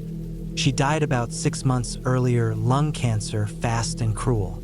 I wasn't close to her anymore by then, but hearing about her passing brought a wave of strange feelings I wasn't prepared for. Regret, guilt, and some aching loneliness that I tried to push down deep inside. I hadn't planned to stay long, just a night or two to clear my head, maybe sort through some old things she'd left behind. The cabin was somewhere near Pine Ridge, a thick forested area in northern Idaho, about a 2-hour drive from my small town of Coeur d'Alene. I remembered that drive well, the way the trees closed in tight along the road, the smell of pine needles and earth after rain. As I pulled up, the gravel crunched under my tires. The cabin sat quiet, almost forgotten, surrounded by tall spruce and fir trees. The paint on the cabin's wood siding was peeling, faded by years of sun and storms. The windows were dusty, curtains half drawn, and the porch creaked when I stepped out. A chill breeze slipped through the open forest, carrying the faint scent of decaying leaves and wood smoke. I grabbed the keys from the glove box, keys I'd held on to even after the divorce. I guess I thought I might need them someday. The door was stiff, but it opened with a grunt and a creak. Inside, the air was stale, a mix of cold wood and old memories. Dust particles floated in the weak sunlight that filtered through the windows. The living room was small but cozy once. A cracked stone fireplace, a worn-out couch with threadbare cushions, and a simple wooden table scattered with some faded magazines and empty mugs left behind. I dropped my bag near the door and looked around. Nothing had really changed since we last left, except the emptiness. It hit me hard, like a sudden weight pressing on my chest. The silence in the cabin wasn't peaceful. It was hollow, like the walls were waiting to swallow me up. I made my way to the kitchen, running my hand over the counters. The wood felt rough, splintered in places. I opened the fridge, hoping to find something edible, but it was empty, save for a few cobwebs and some rusted cans. The electricity was long gone, so no fridge running now. I lit a small gas stove, something old and rusty I found under the sink. The flame sputtered to life, and I heated up some water I'd brought with me. I poured myself a cup of instant coffee and sat down by the window, looking out into the darkening woods. The sky was turning a deep purple, the kind of twilight that makes the forest seem endless and mysterious. I decided to check the bedroom next. The bed was covered with an old quilt, faded and worn at the edges. I pulled back the covers and found some old clothes folded neatly in the corner. Sarah's things. I hadn't touched them since the funeral. For a moment, I just stood there, staring at the quiet room, feeling the weight of all the things I never said. Night came quickly in the woods, much faster than in town. The forest outside grew darker, the trees now shadows that swayed in the cold wind. I lit an old lantern I found on the shelf and set it on the nightstand. Its warm glow barely reached the corners of the room. As the hours passed, I tried to distract myself by going through some boxes in the corner of the room. Old photos, letters, and a few keepsakes, things we had collected over the years. I held a photo of us from the summer of 2007, standing by the lake with smiles that felt forced now. She looked happy there. We both did. Then I heard it, a faint noise coming from outside. At first, I thought it was the wind rattling the windows, but it didn't feel right. It was more like footsteps, slow, deliberate. I stopped what I was doing and listened. The sound came again, scraping against the gravel outside the cabin. My heart began to race. I grabbed the lantern and moved cautiously toward the window. Peering through the dusty glass, I saw nothing but the dark shapes of trees and shadows. No sign of movement. The noise stopped. I tried to convince myself it was just an animal, a deer or a raccoon, but there was something off about the rhythm of the steps. They were too heavy, too steady to be a wild creature wandering the woods. I locked the door, double-checked the windows, and sat back down, trying to calm my breathing. The night dragged on, and I kept hearing noises. The snap of twigs, the rustle of leaves, distant cracking sounds that made me jump. Sleep was impossible. Around 3 a.m., I heard the footsteps again, this time closer. A low sound came with it, like someone breathing heavily. I didn't dare move or look outside. I just sat frozen in the dark, clutching the lantern like it was a lifeline. Suddenly, there was a loud banging on the door. My heart pounded in my ears.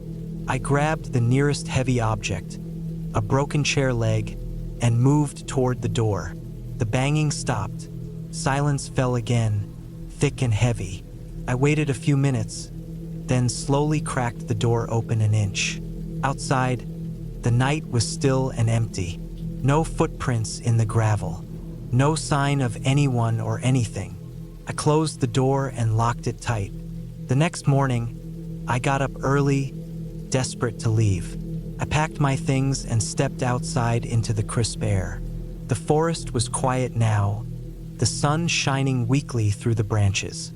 As I started my car and pulled away, I looked back at the cabin one last time. It sat there, silent and still, but something about it felt changed, like it held secrets that weren't mine to know. The whole drive home, I couldn't shake the feeling that someone had been watching me, Not a ghost or monster, just a person. Someone real. Someone who didn't want me there. I never went back to that cabin again. Weeks later, I learned from a local ranger that the area had been used by hunters and sometimes squatters. The ranger told me stories of people hiding out in the woods, living off the grid, sometimes dangerous. I realized what I had faced wasn't something supernatural, just human fear and the real threat of people who didn't want outsiders near. Sarah was gone, and the cabin was too full of memories and something else, something human and unsettling. I came to understand that sometimes the scariest things aren't ghosts or monsters. They're the people who live in the shadows, forgotten by society, who guard their silence fiercely. That night in the cabin, I was just another stranger trespassing in someone else's world. And sometimes that alone is enough to make you want to run and never look back. I sold the cabin a few months later. It was the last piece of a past I needed to let go. The forest around Pine Ridge stayed quiet after I left, but I carry that night with me. The fear, the loneliness, and the hard truth that not all dangers come from the dark beyond. Sometimes they come from very close, very real places.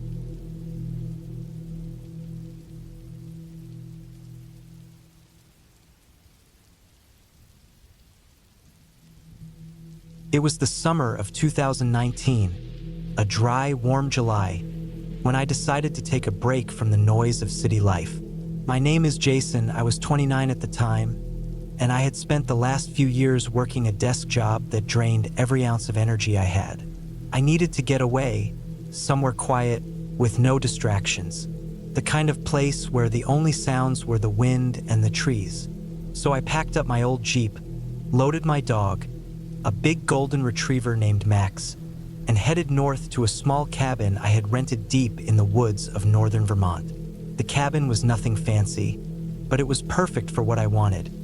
2 small rooms, a wood stove, a kitchen with a sink but no running water, and a porch that overlooked a thick forest of tall pines. The cabin was a good 2 hours off the nearest paved road, down a winding dirt path. There was no cell signal, no internet, no TV, just me, Max, and the forest. I arrived in the late afternoon, the sun just starting to dip behind the hills. The air was fresh, scented with pine and wet earth from an earlier rain. Max was excited, jumping around the cabin porch, sniffing every corner, his tail wagging like crazy. I took my bags inside, setting them down by the door, and opened the windows to let the fresh air in. The first night was calm. I built a small fire in the wood stove, cooked some canned beans over a camp stove, and sat by the window watching the last light fade. Max lay by my feet, tired from the drive and the excitement. I felt at peace, the silence settling around me like a blanket. The next day, I decided to explore the area a bit. I packed a small backpack with water, some snacks, a first aid kit, and a flashlight. Max was eager, pulling at his leash as I clipped it to his collar. The forest was thick and dense, with patches of wildflowers here and there. Birds chirped high above, and I could hear the distant rustle of small animals in the underbrush. I walked for a few hours along an old logging trail I found on a map hanging in the cabin. It was mostly overgrown but still clear enough to follow. About halfway through, I noticed something strange. There were footprints in the soft dirt, but they weren't animal tracks. They looked like boot prints, heavy and deep, the kind of sole you'd see on work boots or hiking shoes. They were fresh. Someone had been here recently. I felt a slight chill, even though the sun was warm on my back. I looked around but saw no one. The footprints led deeper into the forest, in the direction of a small, abandoned hunting shack marked on my map. Curious but cautious, I followed the prints carefully. When I reached the shack, it was clear no one had lived here for years. The wood was rotting, windows broken, and the door hanging loosely on its hinges. I shone my flashlight inside but saw nothing except old cans and debris. Still, I felt uneasy. Something about the place made the hair on the back of my neck stand up. Max growled low in his throat, his ears perked and eyes fixed on the woods behind me. I patted his head, telling myself it was just the wilderness getting to me. That evening back at the cabin, I decided to keep the fire going longer and double-check the locks on the door and windows. Max stayed close to me, his calmness comforting. The woods grew quiet as the sun set, the usual chorus of birds and insects fading into stillness. At some point, I heard a faint snapping of twigs outside. I froze, listening. Max stood up, his body tense, ears forward. I grabbed my flashlight and peered out the window but saw nothing. I shook my head, trying to calm my nerves. Sleep was uneasy. Every little noise outside, a branch creaking, the distant hoot of an owl, felt amplified. Max stayed at the foot of the bed, alert but quiet. Around 2 a.m., I woke to the sound of heavy footsteps outside the cabin. Slow, deliberate, not like an animal, but like a person walking through wet leaves and dirt. My heart pounded. I stayed still, listening as the footsteps circled the cabin once, then stopped. Max growled softly, his body pressed against the door. I debated what to do. I didn't want to go outside, but I also didn't want to ignore whoever was there. I grabbed my phone, but there was no signal. I thought about shouting, but the silence of the forest was too thick, like it would swallow any sound. After what felt like an eternity, the footsteps moved away, fading into the distance. I lay awake the rest of the night, listening. The morning came slow and gray, the sky heavy with clouds. I checked outside and saw footprints all around the cabin, the same heavy boot prints from the day before. Whoever was out here had been wandering near the cabin in the night. I felt exposed, vulnerable. I packed a small bag with essentials, including Max's leash, food, water, and my knife. I decided not to stay any longer than I had to. I had no cell signal, no way to call for help, and no idea who had been wandering around my cabin. I began the hike back to the main road. Max was alert but steady, his presence a comfort. About halfway down the trail, I saw signs of a campfire not far off the path.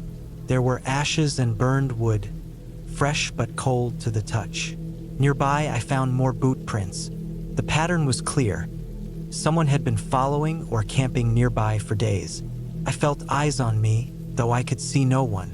Max suddenly stopped, growled, and pulled on the leash. I spun around just in time to see a figure disappearing behind the trees. I called out, but there was no answer. I considered chasing, but decided it was safer to keep moving toward the road. When I finally reached the dirt road, I saw a truck parked near the trailhead. A man was sitting in the driver's seat, engine running. Relief washed over me. I told him I'd been camping up the trail and had seen someone out there following me. He nodded grimly and said he'd keep an eye out on his way back.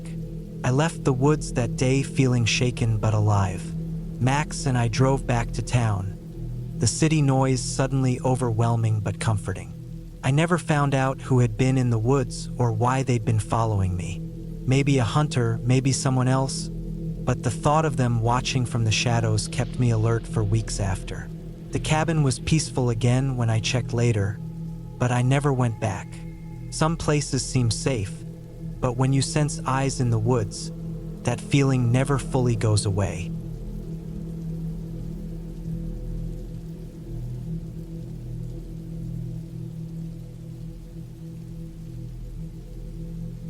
The year was 1999. I was 28 years old. My name's Mark, and I had decided to take some time off work to clear my head. The city life was getting to me.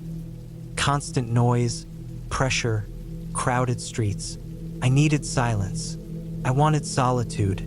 So I rented a small cabin called Pine Ridge, way up in the mountains of western Montana, near the little town of Whitefish. I found the place through a local rental agency.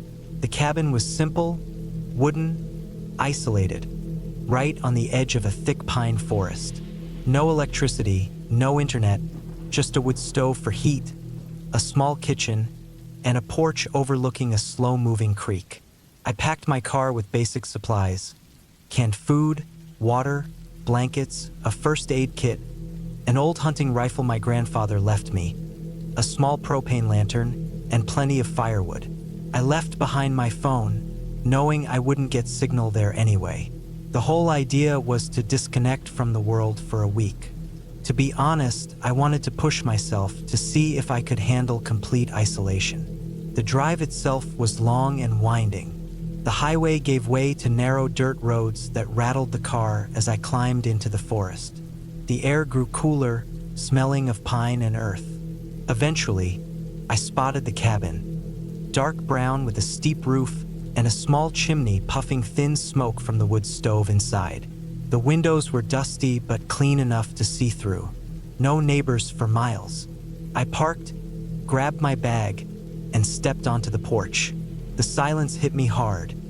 No cars, no voices, only the distant sound of birds and the creek bubbling nearby. I locked the door behind me, dropped my bag, and took a deep breath. This was exactly what I wanted. The first 2 days passed peacefully. I spent my time chopping wood, fishing in the creek, reading old paperbacks I'd brought, and cooking simple meals over the stove. Nights were cold, but the fire kept the cabin warm.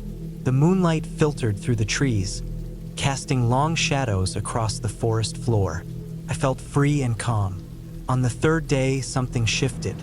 I noticed small changes in the environment around the cabin that unsettled me. It began with the tracks. I woke up early that morning and stepped outside, stretching my legs in the fresh air. As I looked around, I spotted footprints in the soft mud near the creek. Fresh, human-sized footprints, heading toward the cabin and then back into the woods. I hadn't heard or seen anyone else since I arrived, and this was odd. The prints weren't mine, they were bigger and deeper. I scanned the trees, but the forest seemed empty. No cars on the road, no voices. Still, the tracks were there, clear and unmistakable. I chalked it up to hikers or hunters passing nearby. Maybe the owner of the land allowed others occasional access. But as the day went on, the feeling of being watched crept in. I kept hearing strange noises, branches snapping, twigs crunching, always just beyond the edge of the clearing around the cabin. When I looked, there was nothing, only dense pine and shadows. The wind played tricks with the sounds, or so I told myself. By the fourth day, the tension grew. I found more signs around the cabin, fresh footprints circling the clearing, sometimes in pairs, sometimes just one set. I would leave my things on the porch, only to find them slightly moved or rearranged when I returned inside. My firewood pile, which I had stacked neatly, was disturbed. Not scattered like animals might do, but deliberately shifted, as if someone had touched it. I checked the windows, making sure they were locked. The door was always bolted. No signs of forced entry. Still, the feeling of intrusion lingered. One afternoon, I sat inside with the rifle resting across my lap, listening to the silence. My nerves were taut. I realized how thin the walls were and how exposed I was out here. No neighbors for miles. No phone signal. If someone wanted to break in, I was vulnerable. Night fell slowly, turning the forest into a black wall outside my small windows. The wind rose, whistling through the trees. The fire sputtered, then died. Forgotten wood in the stove. Darkness closed in, swallowing the cabin whole.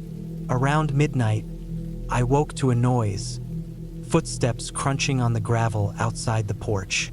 Slow, deliberate steps. My heart pounded. I grabbed the rifle, hands trembling. The porch light was off, but I could make out a dark figure standing just beyond the porch steps. I didn't speak or move, just stared through the window. The figure stood motionless for minutes, then turned and disappeared into the forest. I waited, every muscle tense, listening to the night sounds swallowing the footsteps. I couldn't sleep the rest of the night. When dawn finally came, I locked the door again, checked my supplies, and wondered what to do next. I thought about leaving immediately, but the nearest town was 2 hours away. The roads were rough and my car was old. I decided to stay one more day, hoping it was just a passing hiker or hunter. The next day, I tried to stay busy, fixing the leaky roof, cleaning inside. Yet I caught glimpses of movement at the edge of the trees, shadows flickering just out of sight. I saw footprints again, closer this time, near the back of the cabin where I had set up my little compost pile. By evening, I realized I wasn't alone out here. Someone was watching, following me. My sense of safety evaporated. I thought about the rifle, about how helpless I felt. That night, I stayed awake, fire roaring, rifle by my side. The footsteps returned, this time louder, faster. Someone was pacing the clearing.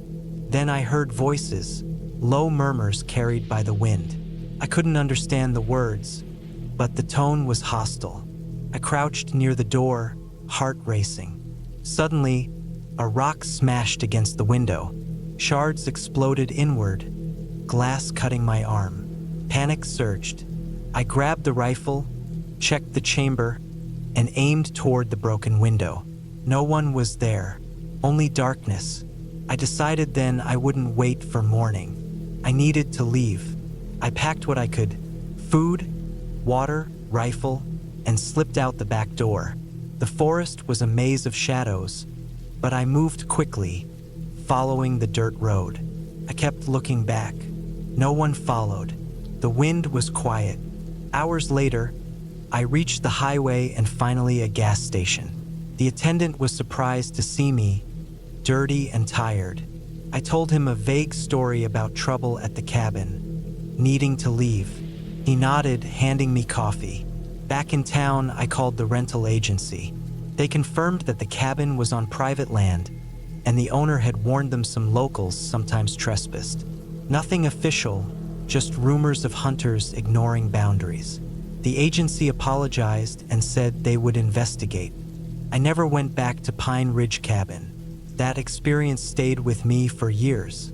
The feeling of being watched, of someone invading your space in the middle of nowhere, no way to call for help. It was terrifying.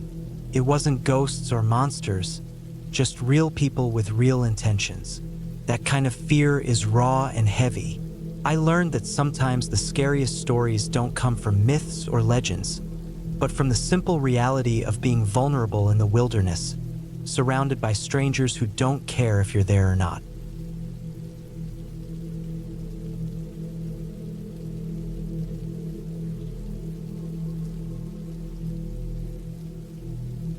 It was the fall of 1998 when I first set foot in the woods near Pine Ridge, Vermont.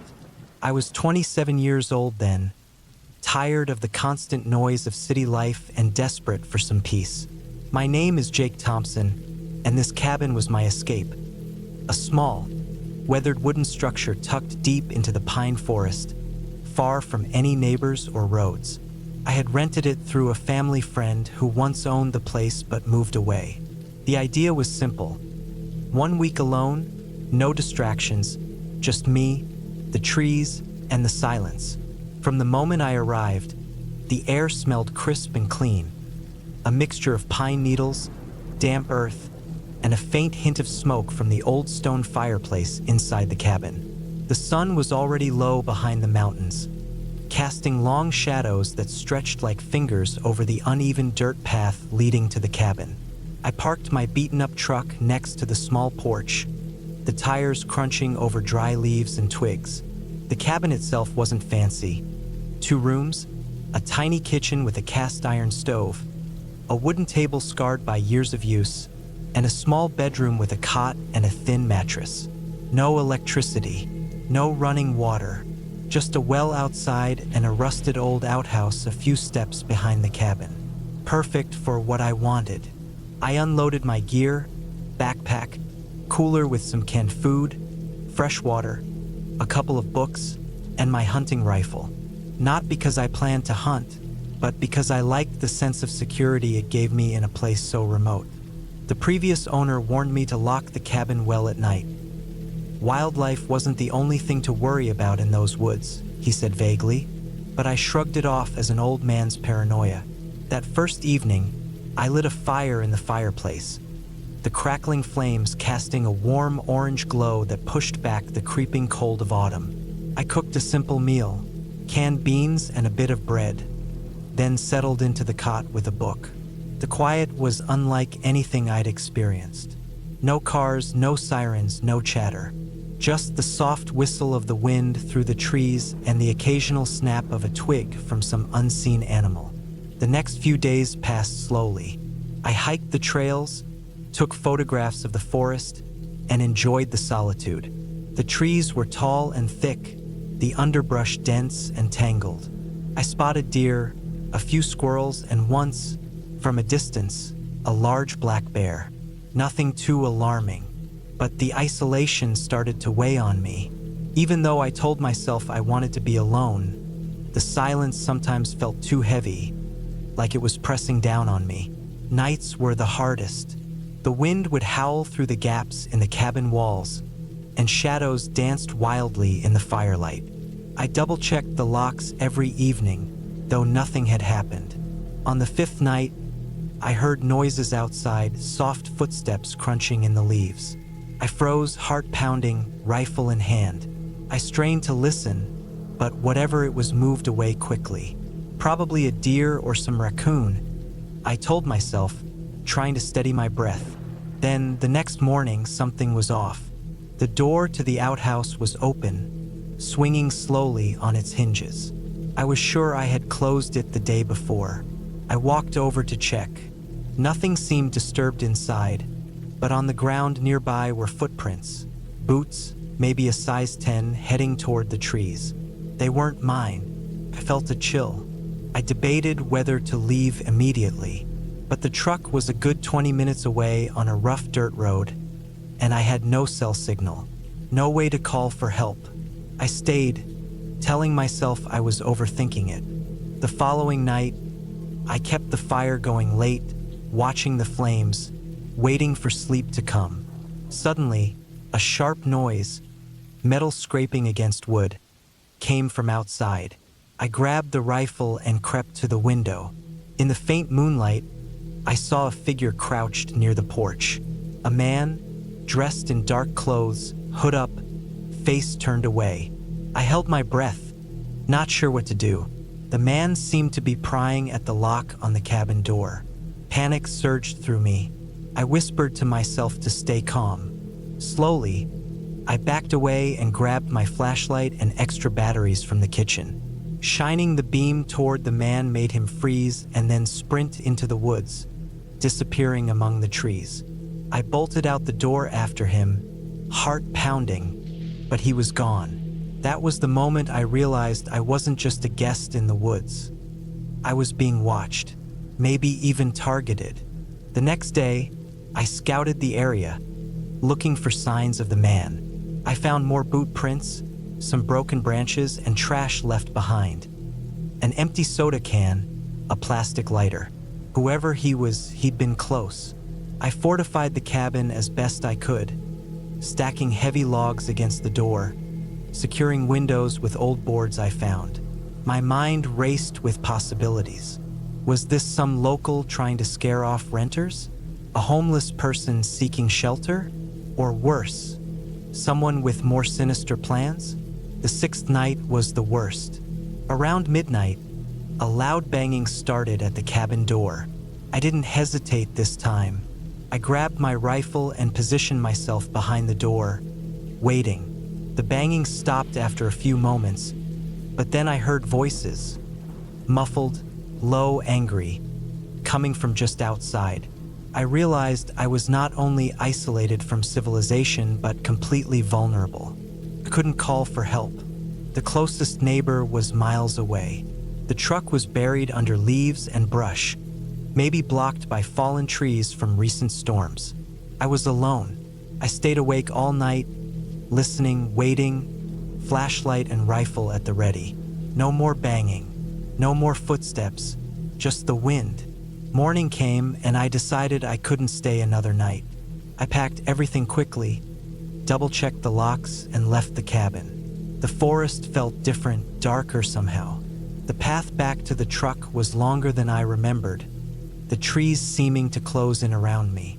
When I reached my truck, I found deep scratches along the driver's side door and several nails hammered into the tires. Someone had been here. Close.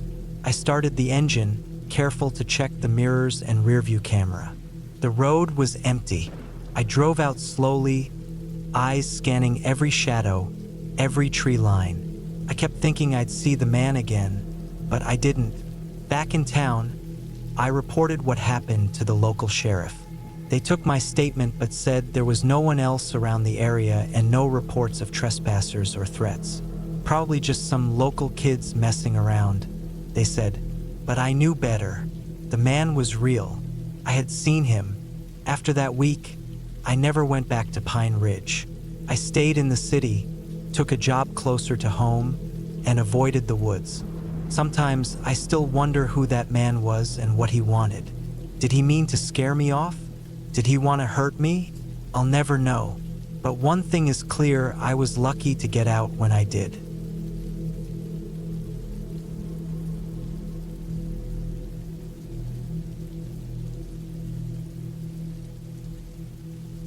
It was the fall of 2013 when I found myself trapped in a nightmare I never saw coming. I was 27 then, living in a small town in northern Wisconsin, near the dense woods that stretched for miles, thick with pines and maples.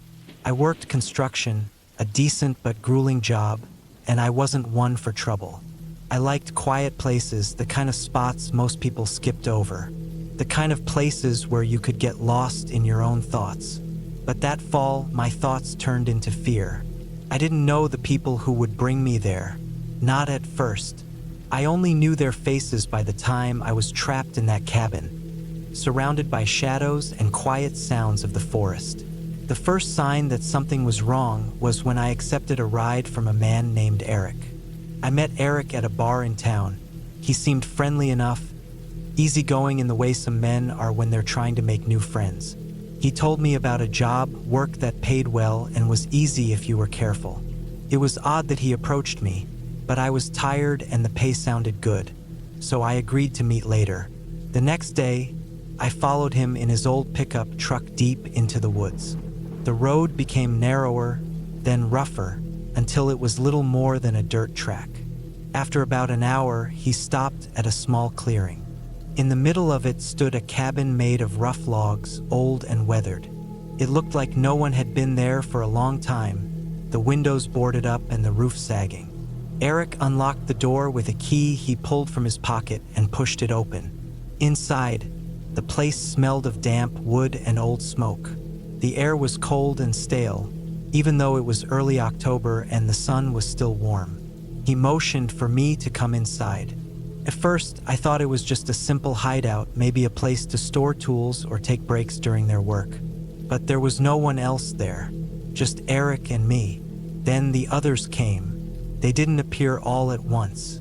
Over the next few hours, a handful of men and one woman showed up. None of them smiled or said much. Their eyes were cold, scanning me carefully. They looked rough, tattoos, scars, hard faces. They wore heavy jackets even though the cabin was stuffy, and their hands were always near their pockets or belts. I felt like a stranger in their world, a visitor who had stumbled into something dangerous. Eric introduced me quietly, not with words, but with a look. The kind of look that tells you this is serious and you're not in control anymore. I could see it in their eyes. Suspicion, readiness, a silent warning. The next hours dragged like a weight. They moved with purpose, checking weapons, preparing things I couldn't fully understand. When night came, the cabin grew colder. We didn't speak. The only sounds were the crackling of a small fire in the stone hearth and the occasional creak of the old wood as the wind pushed against the cabin walls. I realized then that I was no longer just a worker. I was a prisoner of sorts. They watched me like a hawk, never letting me out of sight. There was a small window, but it looked out into dense woods with no clear path. I knew running wasn't an option. As the night went on, I pieced together what was going on. This group wasn't just some random crew. They were criminals. They were hiding out here using the cabin as a base. They talked about plans, about money, about people they owed and who owed them. There was talk of violence, threats against others, and a strong sense of desperation. I didn't belong there, and I could feel it. They didn't trust me, and I didn't trust them. I had to find a way out before things got worse. The next day was worse. They made me help with chores, carrying supplies from the truck, chopping wood, cleaning the cabin. It was hard labor, and the air was thick with tension. Every move I made was watched. The woman, Lisa, was the one who looked at me most sharply. She didn't say much, but her eyes said everything. Don't try anything stupid. I learned their names slowly. Eric was the leader, cold and calculating. Mike was the muscle, always ready to explode. Danny was quiet but dangerous. Lisa seemed the only one who had any real control besides Eric. They were all connected through a string of crimes, robberies, assaults, drug deals gone wrong. They were hiding, waiting for a chance to move again. I tried to stay calm. I didn't make sudden movements. I didn't speak unless spoken to. But inside, fear gnawed at me. Days passed. I lost track of time. The woods outside were alive with the sounds of animals, the rustling of leaves, the calls of birds. But inside the cabin, the air was thick with suspicion and fear. One night, a storm rolled in. The wind howled through the trees and rain battered the roof. Lightning lit up the small windows, casting fleeting shadows on the walls. I sat by the fire, muscles tense. Outside, the forest seemed wild and endless. I thought about running, about trying to escape through the storm. But I knew it was no use. The woods were too thick, and I was no survival expert. Then I heard the truck outside. Eric and Mike were coming back, later than usual. I watched through the cracked window as the truck's lights faded into the trees. They had been gone all day. When they returned, they brought a stranger. A man, bruised and bloody, dragged into the cabin. He was shaking, pleading silently. The others ignored him, but I saw the fear in his eyes. He was caught, like me, trapped in the grip of these criminals. That night, the cabin was colder than ever. I lay on the wooden floor, heart pounding. I knew my chance had to come soon, or I wouldn't make it out alive. Over the next few days, the group grew more restless. They argued in low voices, making plans to move the money they had stolen. It was clear they wouldn't stay here much longer. The cabin was just a temporary hideout. I watched, waited, and planned. I learned their routines, the times they were away, when they slept, when the weapons were left unattended. I found a small knife under the floorboards, hidden during some previous visitor's stay. One morning, as dawn broke over the pines, Eric left with Mike and Danny to check a trap line they set deep in the woods. Lisa stayed behind, cooking breakfast quietly. I took my chance. I grabbed the knife and slipped out of the cabin, heart hammering in my chest. The woods were dense and dark. I ran blindly at first, branches scraping my face, roots threatening to trip me. I didn't stop to look back. I didn't know where I was going, just away. After what felt like hours, I stumbled onto a logging road. I followed it, hoping for a sign of civilization. The sun was rising, casting pale light through the trees. My clothes were torn, my body aching, but I kept going. Finally, I saw a car parked by the side of the road. A man was standing nearby, looking surprised as I collapsed beside his vehicle. He called for help, and soon I was safe. The police came, and I told them everything. They found the cabin, the criminal stash, and arrested them soon after. The man I saw in the cabin was rescued too, shaken but alive. Months later, I moved away from Wisconsin. I never went back to the woods. The memories stayed with me. The cold nights, the silent threats, the faces of those criminals. But I survived. I fought for my life, and in the end, I escaped the darkness of that cabin.